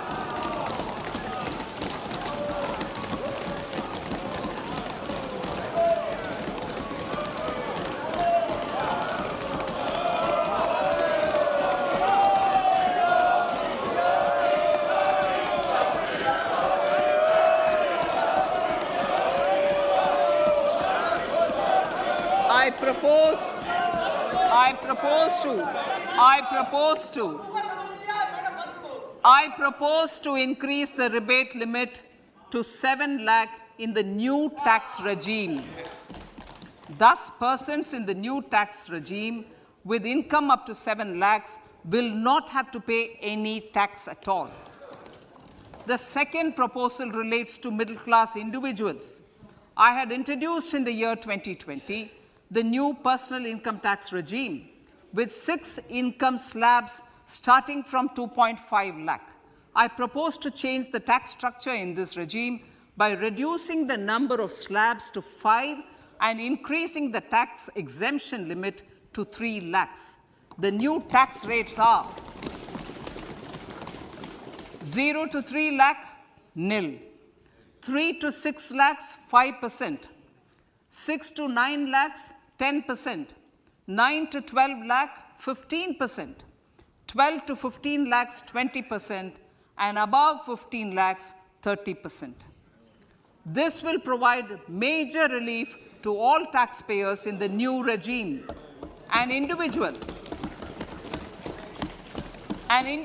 with an annual income of 9 lakhs will be required to pay only 45,000 rupees. This is only 5% of his or her income. It is a reduction of 25% on what he or she is required to pay now. That is 60,000. So in the place of 60,000, it is now only 45,000. Similarly, an individual with an income of 15 lakh rupees would be required to pay only 1.5 lakh or 10% of his income or her income, a reduction of 20% from the existing liability of 1,87,500 rupees. My third proposal is for the salaried class and the pensioners, including family pensioners, for whom I propose to extend the benefit of standard deduction to the new tax regime. Each salaried person with an income of 15.5 lakh rupees or more will thus stand to benefit by 52,500 rupees. My fourth announcement in personal income tax is regarding the highest tax rate, which in our country is 42.74%.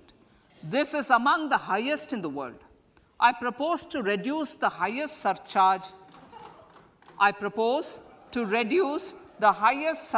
Rate from 37% to 25% in the new tax regime.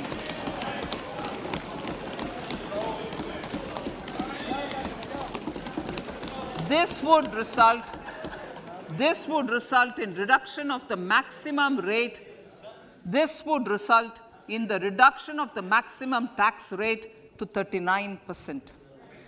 Lastly, the limit of 3 lakh rupees for tax exemption on leave encashment on retirement of non-government salaried employees was last fixed in the year 2002, when the highest basic pay in the government was only 30,000 rupees per month.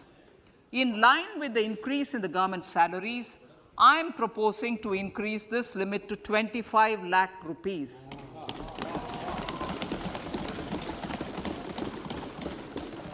We are also making the new income tax regime as the default tax regime. However, citizens will continue to have the option to avail the benefit of the old tax regime. Apart from these, I am also making some other changes as given in the annexure.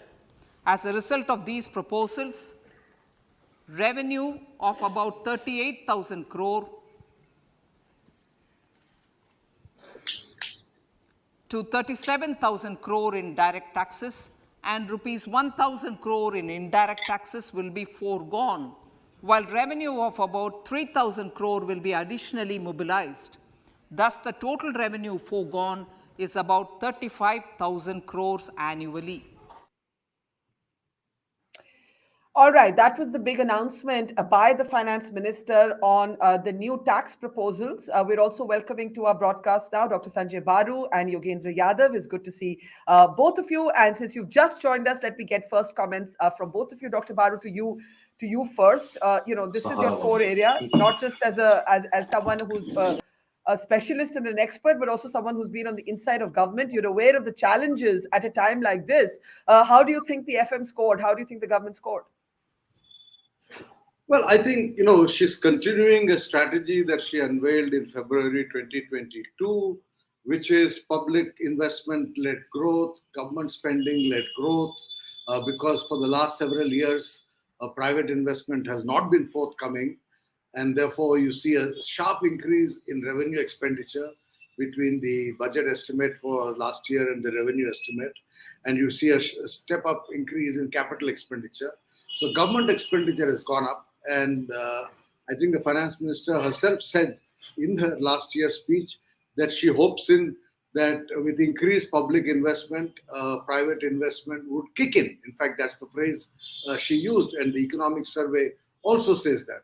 So we're all waiting for private investment to kick in. So far, there's very little evidence of any significant increase in private investment. But if the demand picks up as a consequence of all this public spending, there could be some, incentive for the private sector to invest. But I think there are several other factors apart from demand that are keeping private investment on hold. Yeah, can I ask you though? Yogendra, I'm sure, will speak for himself in the next couple of minutes. But people like him today are pointing out to cuts in social sector spending, whether it be in schemes like the Prime Minister's Kisan scheme, the Narendra scheme, for instance, has actually seen an almost 20,000 crore cut, Dr. Baru. And then, is this, you think, to make up for what might be the loss in tax revenue? What do you make of this sort of reduction in some of the social sector spending, in particular the Narendra scheme? I think the real question was, look, you don't want to increase the deficit. Already it's very high, 6% of fiscal deficit is 6% of GDP. For the last 3 years, this is unprecedented. For a long, long time, governments have been fiscally more responsible. But first they said COVID, then this Ukraine war, whatever, the economy was not growing. So the government has decided to invest in infrastructure and in certain areas in order to push growth up. And where do you give up? If you're going to increase spending in infrastructure, you have to cut it somewhere if you don't want the fiscal deficit to go above 6%. Now, those are political calculations, whether Narendra will give them better yield electorally or some of the other various social schemes. If you look at the targeted programs for tribals, for women, they're kind of targeted programs. So it may be the political calculation that those will yield benefits. But it's a tightrope walk as long as the economy is not growing. Remember, The average rate of growth of the economy for the last 3 years, from 2020 to 2023, was 3%. It's the lowest in the last 25 years. 3% is the average annual rate of real GDP growth in the last 3 years. Now, unless you push up growth, we're going to have a serious problem. So I think the whole trade-off between growth, between public investment, and welfare is very, very difficult, and fiscal, responsibility, if you like. It's a very, very difficult trade-off. Unless the economic, do you think she's managed the trade-off? That's what I said. I mean, unless the economic growth picks up, unless private investment picks up, unless employment picks up, and finally, unless demand picks up, people start spending more. I mean, ordinary people, not the super rich who are, of course, spending more on luxury vehicles and homes, etc. Real estate prices are rising, sales of luxury cars are rising, but common citizens' demands is not rising, right? So bicycle sales are not rising. So unless that picks up and there is greater optimism about the future, I have been arguing for some time now in my columns that really the key to reviving growth today in India is to alter the state of expectations. The state of expectations are negative. That's the reality, and I can go into why I think the state of expectations are negative. And if you see all the optimism being injected by the Prime Minister and the Finance Minister, is in the hope that they can alter the state of expectations. But by and large, people are living in a situation of rising unemployment, rising high inflation. So you don't agree? You don't agree with the IMF's projection of India as the fastest growing economy in the world? Something that the economic survey also doubled down on, Dr. Baru. Well, at 6%, I think we need to check the data from the rest of the world, because only some of the top countries are mentioned. I think Vietnam is at the moment rising faster than us. So, I do think Vietnam is the world's fastest growing economy. But even if you don't make that debating point, the fact is that at 6% or 5.5%, we are still the fastest growing economy. But that doesn't mean anything, because we were growing at 7.5% from the year 2000 to the year 2015. For 15 years, the average rate of growth of the Indian economy was 7.5%.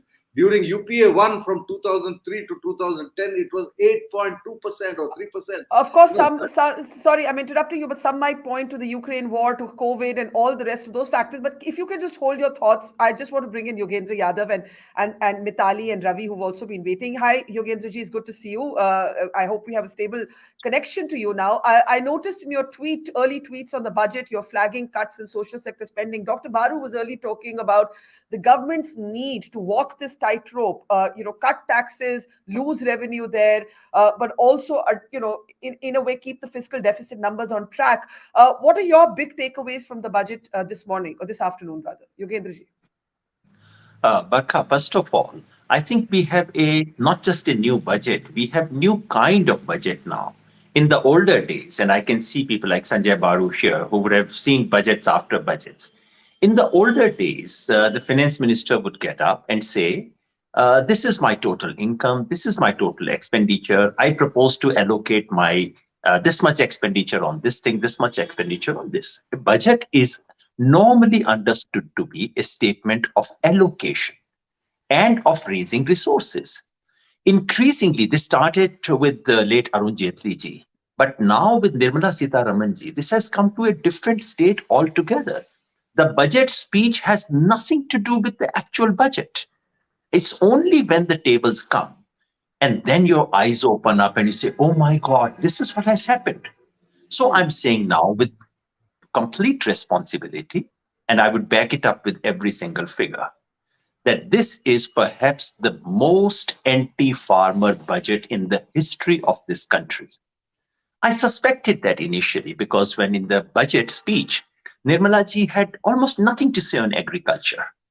Usually, in the older days, farmers would get some little toll, some, handout, or at least some very nice dialogue, some shero-shairi, or some subterfuge. Grand scheme would be announced, which would have nothing. This used to be the older style.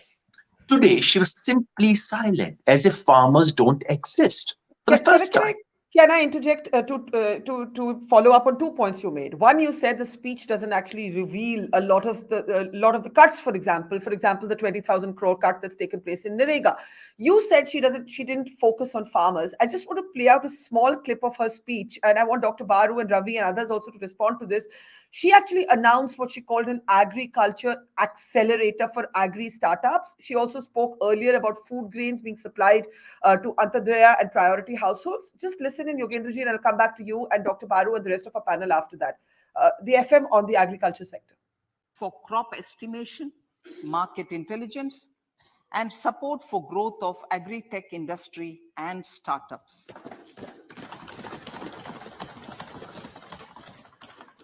An agriculture accelerator fund. An agriculture accelerator fund will be set up to encourage agri startups by young entrepreneurs in rural areas. The fund will aim at bringing innovative and affordable solutions for challenges faced by farmers. It will also bring in modern technologies to transform agricultural practices, increase productivity and profitability. To enhance the productivity of extra long staple cotton, we will adopt a cluster-based and value chain approach through public-private partnerships. This will mean collaboration between farmers, state, and industry for input supplies, extension services, and market linkages. We will launch an Atmanirbhar Clean Plant program to boost availability of disease-free, quality planting material for high-value horticultural crops at an outlay of 2,200 crores. Global hub for millets which are Sri Anna. India is the forefront. India's at the forefront of popularizing millets. Okay, Yogendra Yadav, you called the FM sort of almost ignoring. You suggested that she almost ignored farmers. It's an anti-farmer budget. I wanted to play out, therefore, a little bit of what she said on agriculture and farmers. Earlier also, as I said, she spoke about food grains being supplied to Antadaya and priority households. Why are you then so cynical? I'm not at all, Barkha. I heard this part very carefully, took down notes. That's my annual job, to take down notes, compare with the last one, look at the tables and so on. Just noticing 2 or 3 things about agricultural accelerator fund. Number one, it's a fund. It's not budget allocation. Remember that these are 2 entirely different things. Number 2, there was an agri-infrastructure fund that was announced 3 years ago, 1 lakh crore rupees. Incidentally, she's not announced any amount for this fund. Did you notice that? Third, there was agri-infrastructure fund, which was announced with much fanfare, 1 lakh crore rupees, nothing short of that. Do you know how much has been used so far? 3 years have passed. It was originally meant to be 5 years fund program. So far, only 10,000 crore rupees, only 10% has been disbursed so far, not even used. And did you also notice the fact that this is actually not going to farmers? This is about agri-entrepreneurs, agri-companies. Yes, the government notices agri-entrepreneurs. The government notices digital stuff. The government notices corporate involvement, public-private partnership in agriculture. The one thing that they tend to forget is something called the farmers. Now, you notice the 4 announcements that she made.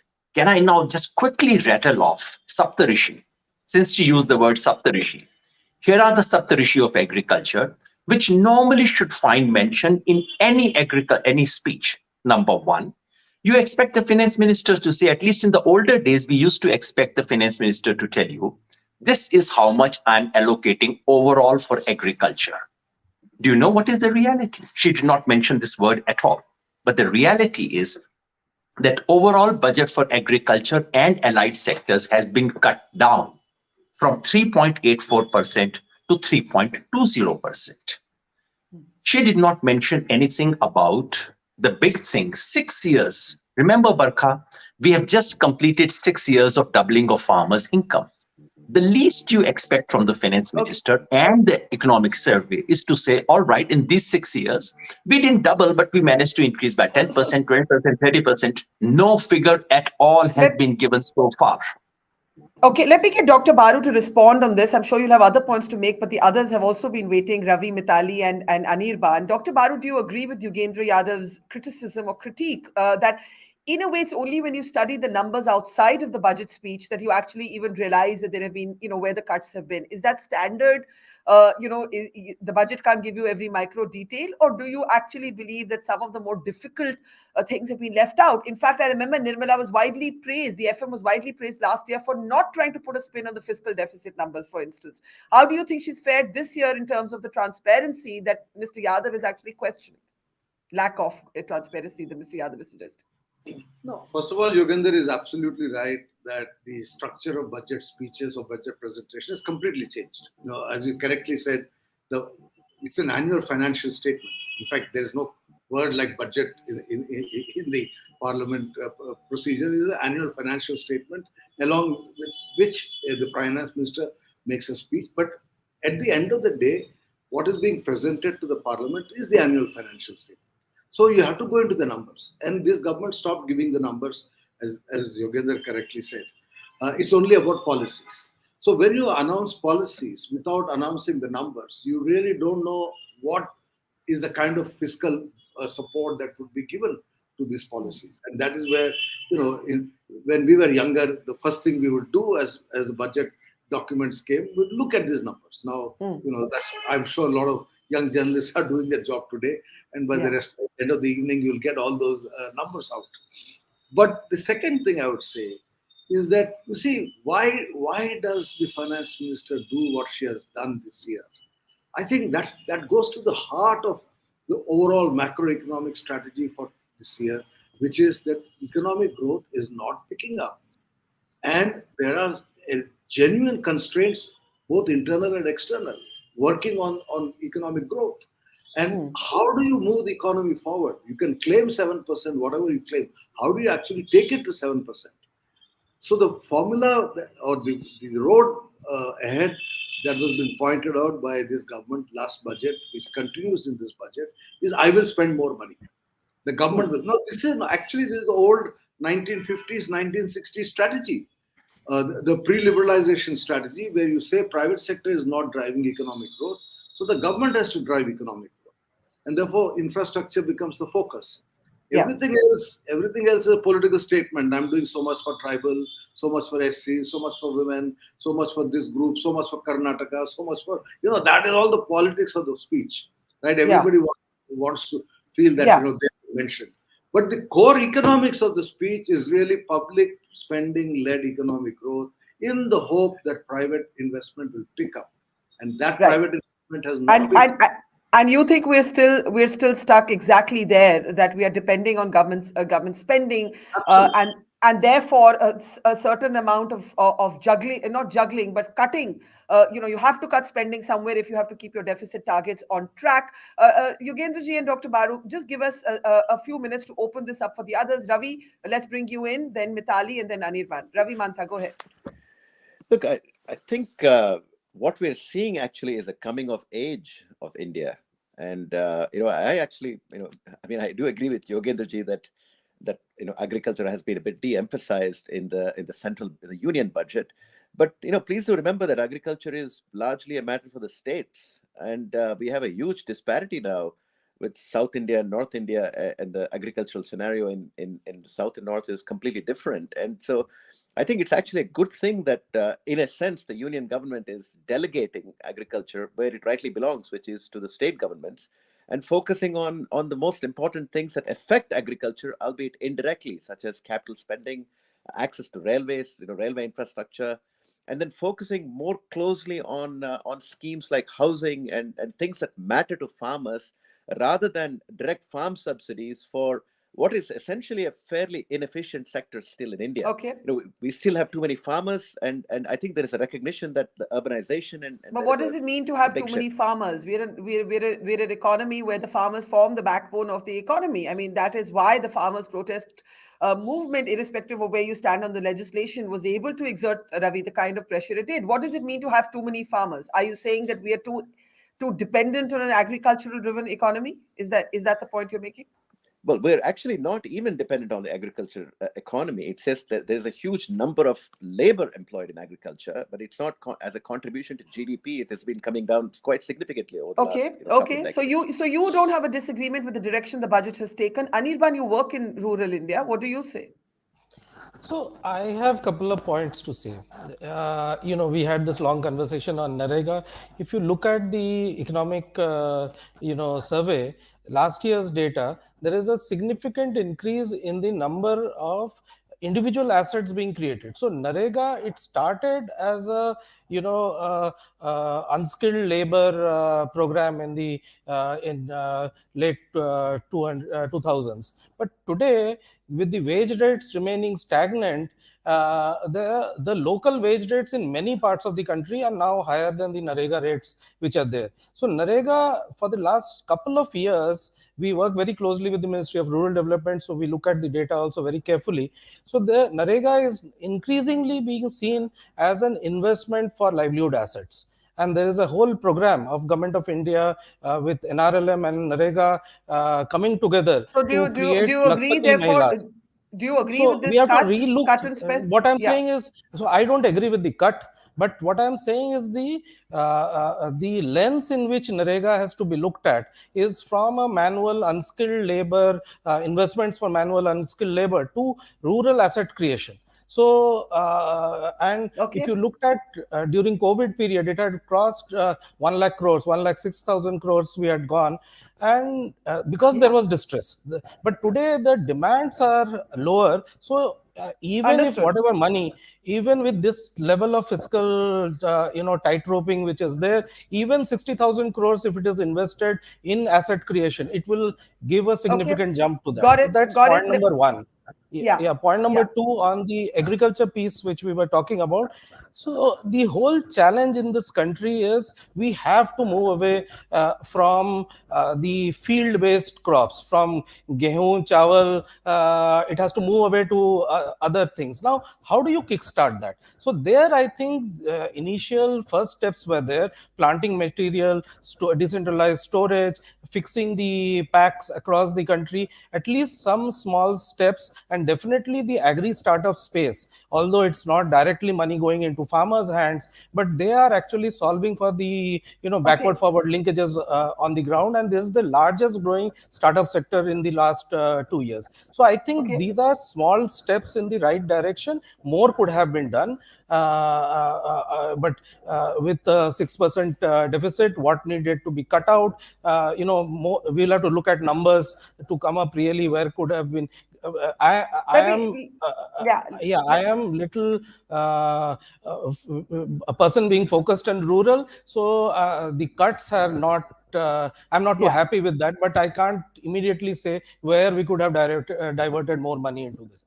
Okay, fair enough. I think you're acknowledging what Dr. Baru called the complexity of managing the economy at a time when it continues to be driven by government spending. Where do you adjust then? Where does the money come from? Before I go back to Dr. Baru and Yogendra Yadav, the Prime Minister is also speaking on the budget. We'll cut across live just as soon as we can. Mitali, any thoughts?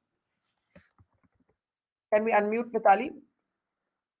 Mitali, you're muted at your own end. Yeah, go ahead. Yeah. So I was just saying that, just to change the direction a little bit of the discussion that we've been having. I'm going to interrupt you. The Prime Minister is speaking. Yeah. मध्यम वर्ग सभी के सपनों को पूरा करेगा। मैं वित्त मंत्री निर्मला जी और उनकी टीम को इस ऐतिहासिक बजट के लिए बधाई देता हूं। साथियों, परंपरागत रूप से अपने हाथ से औजारों और टूल्स से कड़ी मेहनत कर कुछ न कुछ सृजन करने वाले करोड़ों विश्वकर्मा इस देश के निर्माता है। लोहार, सुनार, कुम्हार, सुथार, मूर्तिकार, कारीगर, मिस्त्री, अनगिनत लोगों की बहुत बड़ी लंबी लिस्ट है। इन सभी विश्वकर्माओं की मेहनत और सृजन को देश इस बजट में पहली बार अनेक प्रोत्साहन योजना लेकर के आया है। ऐसे लोगों के लिए ट्रेनिंग, टेक्नोलॉजी, क्रेडिट और मार्केट सपोर्ट की व्यवस्था की गई है। पीएम विश्वकर्मा कौशल सम्मान यानी पीएम विकास करोड़ों विश्वकर्माओं के जीवन में बहुत बड़ा बदलाव लाएगा। साथियों, शहरी महिलाओं से लेकर गांव में रहने वाली महिलाएं हो, कारोबार रोजगार में व्यस्त महिलाएं हो या घर काम में व्यस्त महिलाएं हो, उनके जीवन को आसान बनाने के लिए बीते वर्षों में सरकार ने अनेक विध कदम उठाए हैं। जल जीवन मिशन हो, उज्ज्वला योजना हो, पीएम आवास योजना हो, ऐसे अनेक कदम, इन सबको बहुत बड़ी ताकत के साथ आगे बढ़ाया जाएगा। उसके साथ साथ महिला सेल्फ हेल्प ग्रुप एक बहुत बड़ा सामर्थ्यवान क्षेत्र आज भारत में बहुत बड़ी जगह अपने आप एक्वायर कर चुका है। उनको अगर थोड़ा सा बल मिल जाए तो मिरेकल कर सकते हैं। और इसलिए विमेन सेल्फ हेल्प ग्रुप उनके सर्वांगीण के विकास के लिए नई पहल इस बजट में एक नया आयाम जोड़ेगी।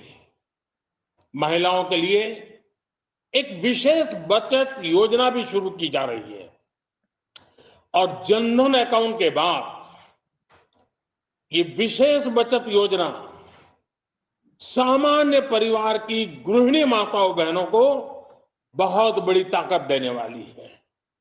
ये बजट सहकारिता को ग्रामीण अर्थव्यवस्था के विकास की धुरी बनाएगा। सरकार ने कोऑपरेटिव सेक्टर में दुनिया की सबसे बड़ी अन्न भंडारण योजना बनाई है, स्टोरेज कैपेसिटी। बजट में नए प्राइमरी कोऑपरेटिव्स बनाने के लिए एक महत्वाकांक्षी योजना का भी ऐलान हुआ है। इससे खेती के साथ साथ दूध और मछली उत्पादन के क्षेत्र का विस्तार होगा। किसानों, पशुपालकों और मछुआरों को अपने उत्पाद की बेहतर कीमत मिलेगी। साथियों, अब हमें डिजिटल पेमेंट्स की सफलता को एग्रीकल्चर सेक्टर में दोहराना है। इसलिए इस बजट में हम डिजिटल एग्रीकल्चर इंफ्रास्ट्रक्चर की एक बहुत बड़ी योजना लेकर आए हैं। आज दुनिया इंटरनेशनल मिलेट ईयर मना रही है। भारत में मिलेट्स के अनेक प्रकार हैं, अनेक नाम है। आज जब मिलेट्स घर घर में पहुंच रहा है, पूरी दुनिया में पॉपुलर हो रहा है, तो उसका सर्वाधिक लाभ भारत के छोटे किसानों के नसीब में है। और इसलिए आवश्यक है कि नए तरीके से उसको आगे ले जाया जाए। इसकी एक नई पहचान, विशेष पहचान आवश्यक है। इसलिए अब इस सुपर फूड को श्री अन्न की नई पहचान दी गई है। उसके प्रोत्साहन के लिए भी अनेकविध योजनाएं बनाई गई हैं। श्री अन्न को दी गई प्राथमिकता से देश के छोटे किसानों, हमारे आदिवासी भाई बहन जो किसानी करते हैं, उनको आर्थिक संबल मिलेगा और देशवासियों को एक स्वस्थ जीवन मिलेगा।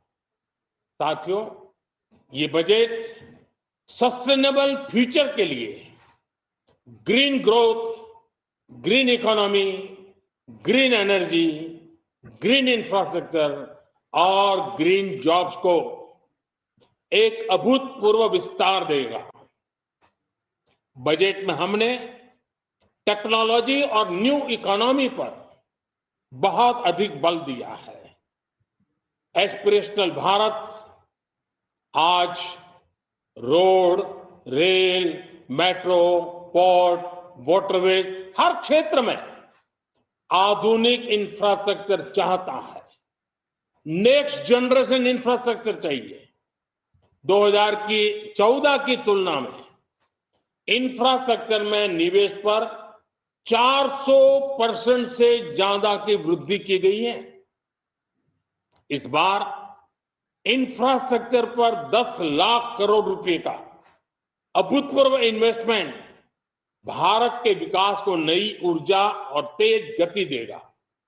ये निवेश युवाओं के लिए रोजगार के नए अवसर पैदा करेगा, एक बहुत बड़ी आबादी को आय के नए अवसर उपलब्ध कराएगा। इस बजट में ईज ऑफ डूइंग बिजनेस के साथ साथ हमारे उद्योगों के लिए क्रेडिट सपोर्ट और रिफॉर्म्स के अभियान को आगे बढ़ाया गया है। एमएसएमईज के लिए 2 लाख करोड़ रुपए के अतिरिक्त ऋण की गारंटी की व्यवस्था की गई है। अब प्रिजम्पटिव टैक्स की लिमिट बढ़ने से एमएसएमईज को ग्रो करने में मदद मिलेगी। बड़ी कंपनियां द्वारा एमएसएमईज को समय पर पेमेंट मिले, इसके लिए नई व्यवस्था बनाई गई है।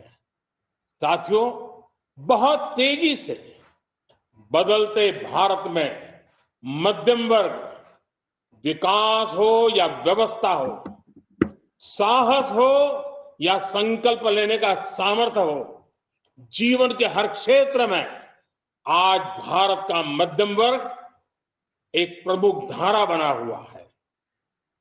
समृद्ध और विकसित भारत के सपनों को पूरा करने के लिए मध्यम वर्ग एक बहुत बड़ी ताकत है। जैसे भारत की युवा शक्ति ये भारत का विशेष सामर्थ्य है, वैसे ही बढ़ता हुआ भारत का मध्यम वर्ग भी एक बहुत बड़ी शक्ति है। मध्यम वर्ग को सशक्त बनाने के लिए हमारी सरकार ने बीते वर्षों में अनेकों निर्णय लिए और ईज ऑफ लिविंग को सुनिश्चित किया है। हमने टैक्स रेट को कम किया है, साथ ही प्रोसेस को सिंप्लीफाई, ट्रांसपेरेंट और फास्ट किया है। हमेशा मध्यम वर्ग के साथ खड़ी रहने वाली हमारी सरकार ने मध्यम वर्ग को टैक्स में बड़ी राहत दी है। इस सर्वस्पर्शी और विकसित भारत के निर्माण को गति देने वाले बजट के लिए मैं फिर एक बार निर्मला जी और उनकी पूरी टीम को बहुत बहुत बधाई देता हूं और देशवासियों को भी बहुत बधाई के साथ साथ मैं आह्वान करता हूं, आइए अब नया बजट आपके सामने है, नए संकल्पों को लेकर के चल पड़े।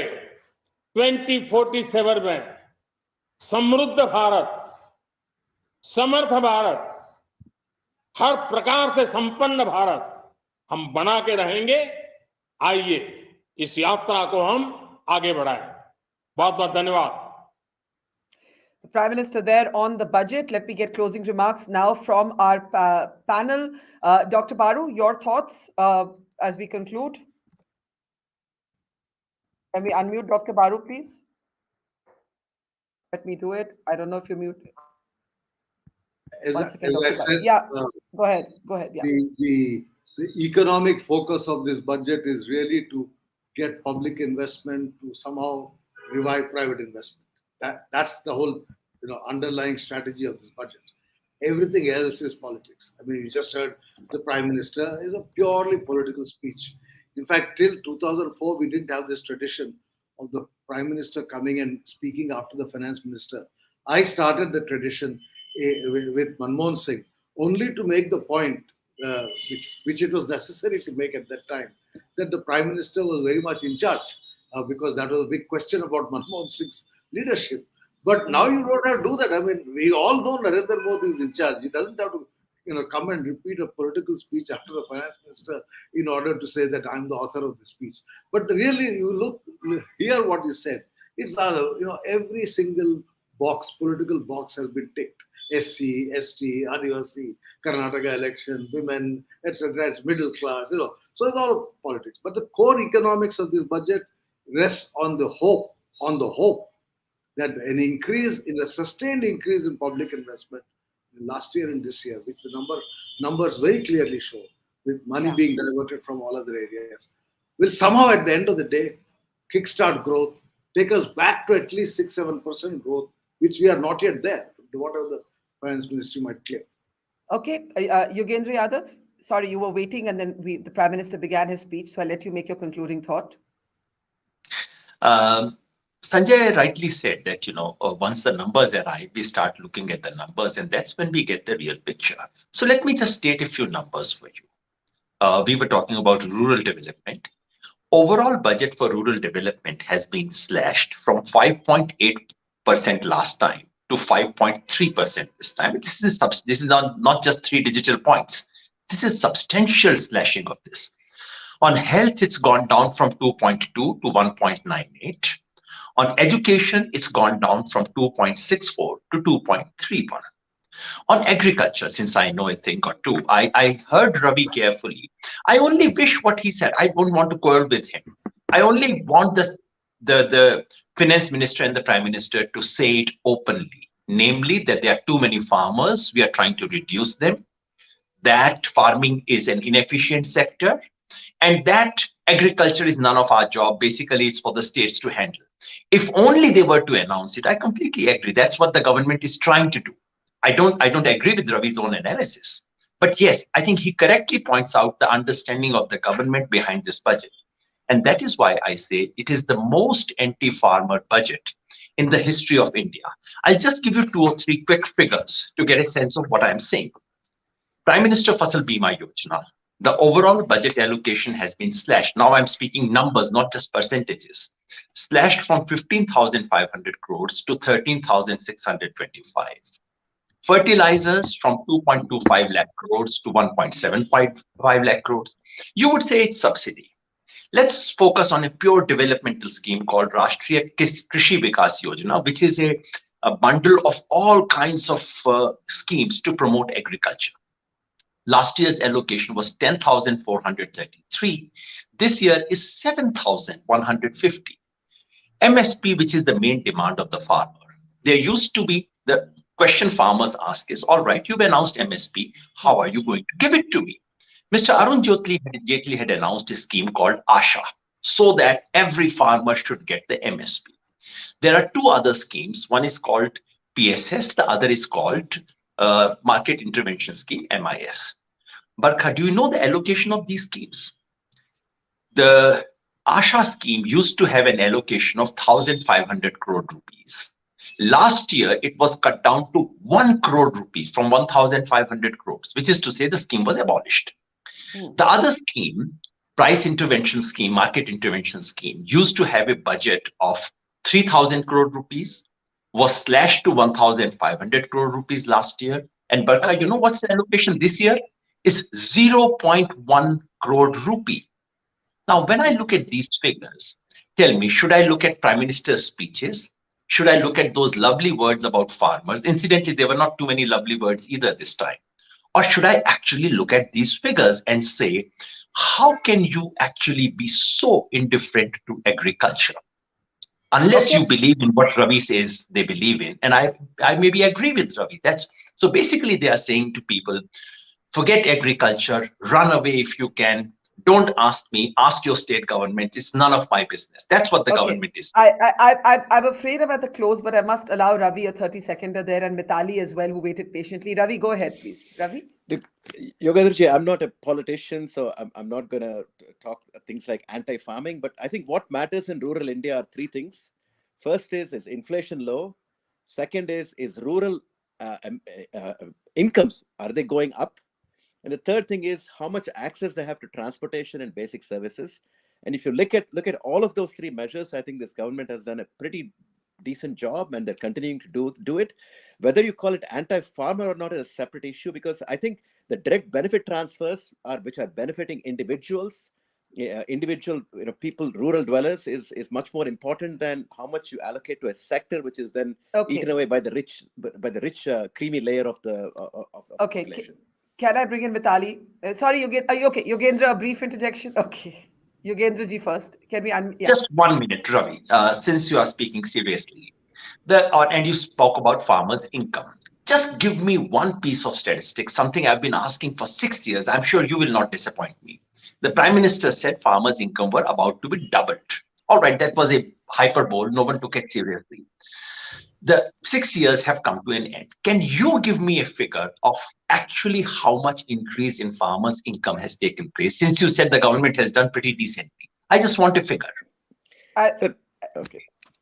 Maybe Anirban wants to take on that figure, because Ravi, I think the point Yogendra is making is that these are impressions and the data tells a different story.